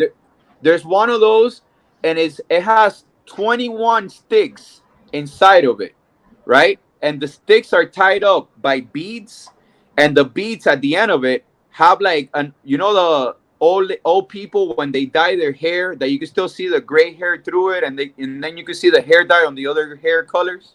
Yeah. It had like somebody's hair that had been cut from the scalp, okay, and put in the middle of this circle onto the sticks. There was a little doll like this big, you know, those little creepy dolls that you see with the ceramic eyes that they don't stop blinking and shit like that, like, and whatever position you move them, like their eyes keep going like that and shit. You're like, what the fuck? There's one of those dolls. There's like a turtle shell, like a dead turtle shell there in the middle, and there's like pictures of like somebody's whole family and like wax smeared all over this shit, bro. So that shit stayed in the back of my head, bro. And I come out of there like freaking out. Like I still have goosebumps all over my body. When I get into the truck, okay, that I sit down on my truck, I close my eyes for a second because I was like out of breath from walking back. Bro, I felt like my dead grandmother was cradling me back and forth. She had a chair when I was a child that she would put me to sleep in her arms. And I felt not like, I didn't see any visuals. I didn't see any of that. I felt the actual sensation of being cradled, like back and forth by my grandmother, bro. Whoa. That's how fucking crazy that shit was. So then I got home, and based off the shit that I found in the sawgrass and that circle, I started doing my research, bro. And I realized that what they do is called a spirit house, okay? And there's people like out of the voodoo religion and other religions that go out there and do this, because what they do is they use these places based off the things that I found. I did the research online. You could Google this shit. I'm not making this shit up, right? Based off the 21 sticks tied up and all of that. It's called the spirit house. And what they do is, supposedly, in their religion, is they bring spirits from this realm into the physical world. But they can't do that in their house or somewhere close to them, because the spirit may clinch on or cause like harm to them. So they go out and do this shit out there, like in the middle of fucking nowhere, so that they could go and ground the spirit from from this realm into the physical realm. Supposedly, that's the purpose of those things. But imagine you're out there in the bush checking trap lines, and you run into one of these things, bro. It's like, what the fuck, dude? You know what I'm saying? It's random, bro. I just want to point out real quick, Dave definitely has a hard on right now. That's all I'm saying. Don't make it weird. I thought I was crazy, okay? Because I ran into two of these things in the past. Twice. In two different locations, okay? So I'm there like kicking the shit with this other trapper that is also exempted to trap now and stuff like that. His name's Jason. And I'm like, bro, Jason, have you ran into like some crazy shit out here in the bush? And bro, I kid you not, detail by detail, he described to me exactly what I told you guys. I was like, whoa, bro, what the fuck? So that means that there's multiple places like this out there that people are making. It's not just like the shit that I'm running into, you know? That's crazy. Listen, we definitely got to do a field trip down there with you. Let's do it, man. I got guys coming with me next Tuesday running the trap line. Some personal friends, but they're from another state. I'll be more than happy to have the trap line run with you guys, bro. Take you guys out there. Make some positive news. You know what I'm saying? It'd be a hell of an experience for sure. Yeah, bro. I'd be looking for tegus. Ryan be looking for like all these voodoo little here. I'm out there trying to sing with the aliens and stuff, man. I'll be like putting on suntan lotion. Ryan will be putting on his aluminum foil hat. It's you gotta have a simple hat, man. You gotta be safe. That's all I'm saying. You gotta be safe. Yeah, man. No, there's some weird shit out there, bro. I came home, bro. I took a shower. I sprayed myself down with holy water. I was like, bro, I welcome it all right now. Whatever funk I saw out there, that shit was not kidding, bro. Somebody took the time to make this shit. Yeah. You know what the best thing about this is? Every week, Ben asks for a crazy story. I think you just scared the shit out of Ben. Like, I don't even know if they can ask that question again because that'll never get beat. Like, that's it. Like, that's the craziest fucking thing I've ever heard. While you were telling that whole story, Ben was mouthing Hail Marys. Like, I saw at least 12 or 13 of them. I don't know. I'm over here in this abandoned parking lot looking over my shoulder now. I'm like, I'm freaking the fuck out. Like, it's not a raccoon you heard, man. I'm not even worried about the raccoons. I'm worried about the crackheads. No, Buddy. The meth kids on the bikes that were circling you earlier, I expected them to come back, so you're good. Oh my God. You have no idea how much action was going on. So those kids are circling me. There's two little girls skateboarding. There's another grown-ass man on a off-road, like, motorbike just staring at me going back and forth. And then some lady in an SUV pulled up and just stared at me for a second. It's been crazy tonight, man. A lot of stuff going on. Well, here's another crazy story if you guys got time for it. We got time, man. Bro, I used to go check my tegu trap lines at night, right? And I used to go out there in the middle of fucking nowhere, like at 9, 10 o'clock at night or whatever, because of my job times. Like I was working 12-hour days, and that would be the only time. And due to requirements, like I couldn't stop checking the trap line. I just needed to check the trap line.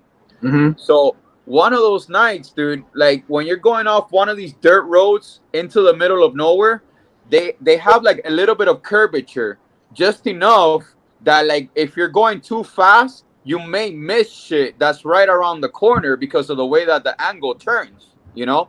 Mm-hmm. So one day, man, I'm out of work. I'm there like bumping Eminem and shit, like, oh, no, you know, I'm coming down the roadway and shit, bro, just jamming, bro, at night with my lights on, full blast, dude. And I'm just like doing my thing, you know, going out there into the bush. Bro, I turned one of those corners that I'm telling you that it's hard to look, you know, look above the other side or whatever. When I get to a certain area out there, there's a brand new Rolls Royce Cullinan, the Rolls Royce SUV. Yeah. Parked in the middle of a dirt road. Okay.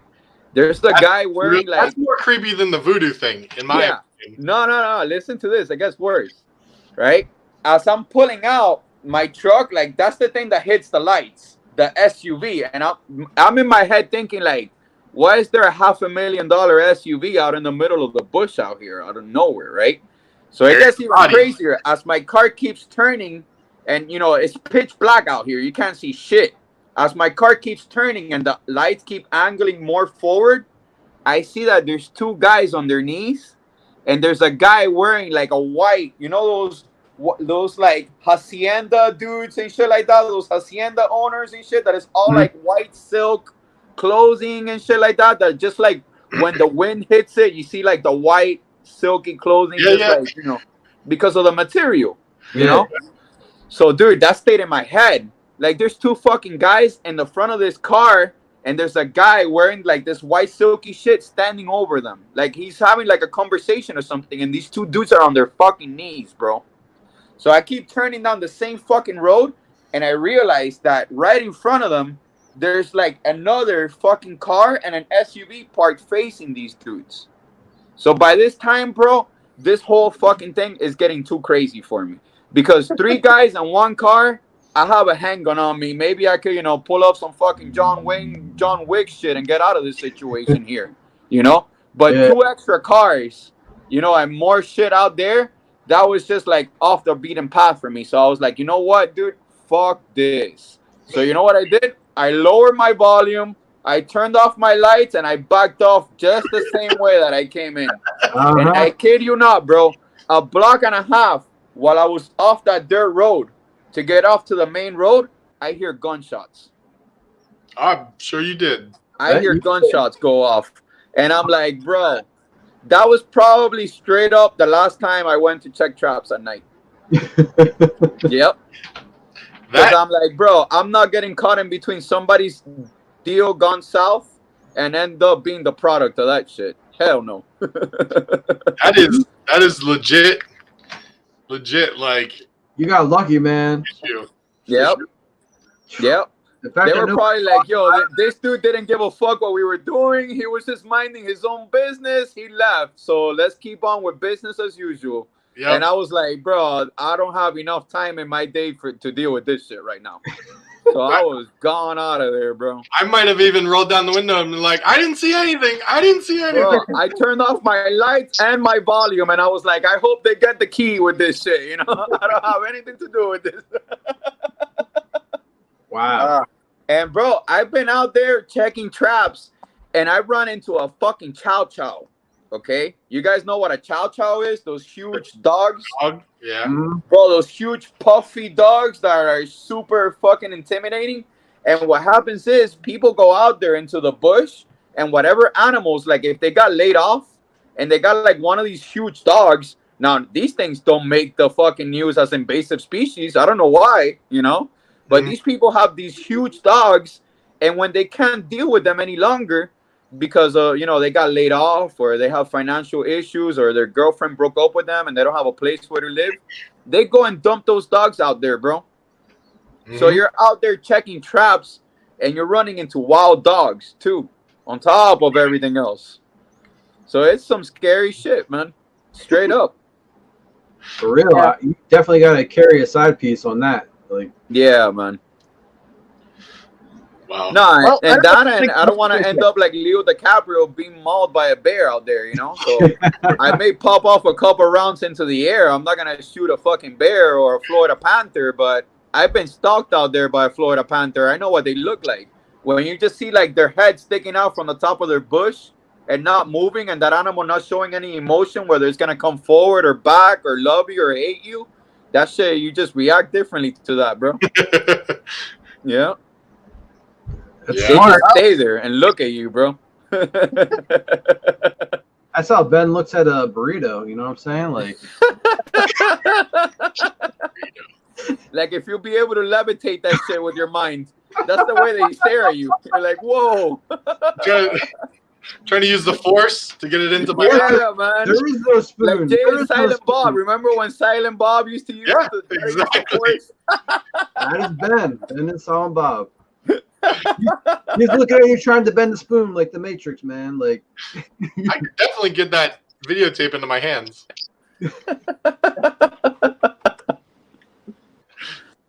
Oh shit! Well, 3 hours, man. I think we peaked.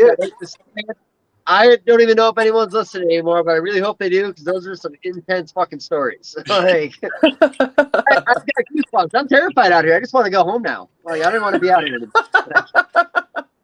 Dave's got raccoons staring him down like those Florida Panthers right now. Bats flying around that don't really bother me, but I'm my head on a swivel right now, man. There's just been so much activity out here tonight. I just I'm a little freaked out. I'm a little bit of a pussy. I'll admit it. This is a bit much for me. I think I bored the wife to death. I haven't got any more drink refills. Yeah. I was gonna comment, but well, that's cool. Well, we wrap it up. I think we've done it. I think we made this one. It was great. So yes, Carlos, it's been really great having you on. It's been fun and super informative. So you're making really awesome tegus. Looking at your Facebook page and things like that, and seeing the pictures you have, they're amazing. Like I never even pictured it like that. with Tegus. I'll be He's honest. He has like 50 Instagram stories today. Like it's a ridiculous amount of Instagram stories. Yeah, and you'll see all the trap captures. Well, most of my trap captures out there too. You know, I document all the tegus for as messy as it may be. You'll see me take out some giants out from the natural ecosystem too, which means that those were survivors. Those were people. Those were tegus out there breeding for multiple seasons. Mm-hmm. And getting through the natural struggles of the environment. You see animals out there that are full length size and being dinosaurs and still have a full tail and everything, and you're wondering like how did they do it to survive out there, because there's so many hardships and things to go through out there that it's just amazing, and making a significant impact, removing an animal like that that is a prolific breeder or able to cause such an impact negatively into the natural ecosystem. It just takes pleasure doing that, not only breeding the species and showing the world, hey, look, these are the cool things that we could pop out by breeding these species, and years of our family's hard work and sacrifice being put into one subject, but we're also responsible, all of us breeders, keepers, lovers of each individual species, we're responsible for the footprint that we leave on this earth and the harm that animals may cause to the natural ecosystem. So we're not only working to produce quality animals, but we're also working to reduce the negative impact, which I think is something that really needs more, that really, deserves more credit than it's being given at the moment. And not just by personal keepers and breeders, but by the whole judicial system as a whole, Mm-hmm. Oh, man. Couldn't agree more. Yep. So I really appreciate I'll tell you one guys. thing. He's such a good speaker. Should he close out the episode? Sure. I mean, I really honestly appreciate you guys having me on board, man, and it means a lot to me, like being able to get the positive word out, because there's a lot of negativity already going out, and even if jokingly, we're able to impact one life, two lives, and change the course of history through our work, and we're able to not only speak on certain topics, but show our audience where our devotion and our sacrifice and our hard work is. We'll be able to turn the wheels of time, by leading by example, like they say. Mm-hmm. No, that's great. I'm super impressed with what you're doing, and it makes me proud to know that people are out there in the hobby doing this stuff, That's Thanks, brother. We appreciate it, man. The one butt kiss. But that's your one. No, it is good. Yeah, everybody gets one per episode. So no, it really, I do think I really respect what you're doing with it. Thanks, my brother. We appreciate it, man. Thanks for your support. So thank you so much for watching, guys. Make sure to like, share, and subscribe. Leave a comment down below. Carlos is awesome. Check out his freaking Instagram, Facebook. Buy a Tegu. Yep. You can check us out on Tropical Reptiles FL on Instagram. I'm Carlos Michelson on Facebook. I could answer any questions that you have on Tegus as long as we have the time.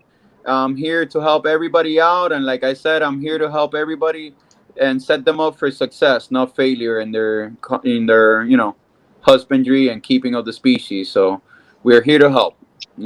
Don't be afraid, and any question that doesn't get asked is the only stupid question there is. Mm-hmm. Thank you, buddy. Honestly, I had a blast. It's been great, man. Thanks so much. It's been great, yeah. So for sure, guys. You have a great night. Thank you for having me on. Thank you. Peace. All right, see you later.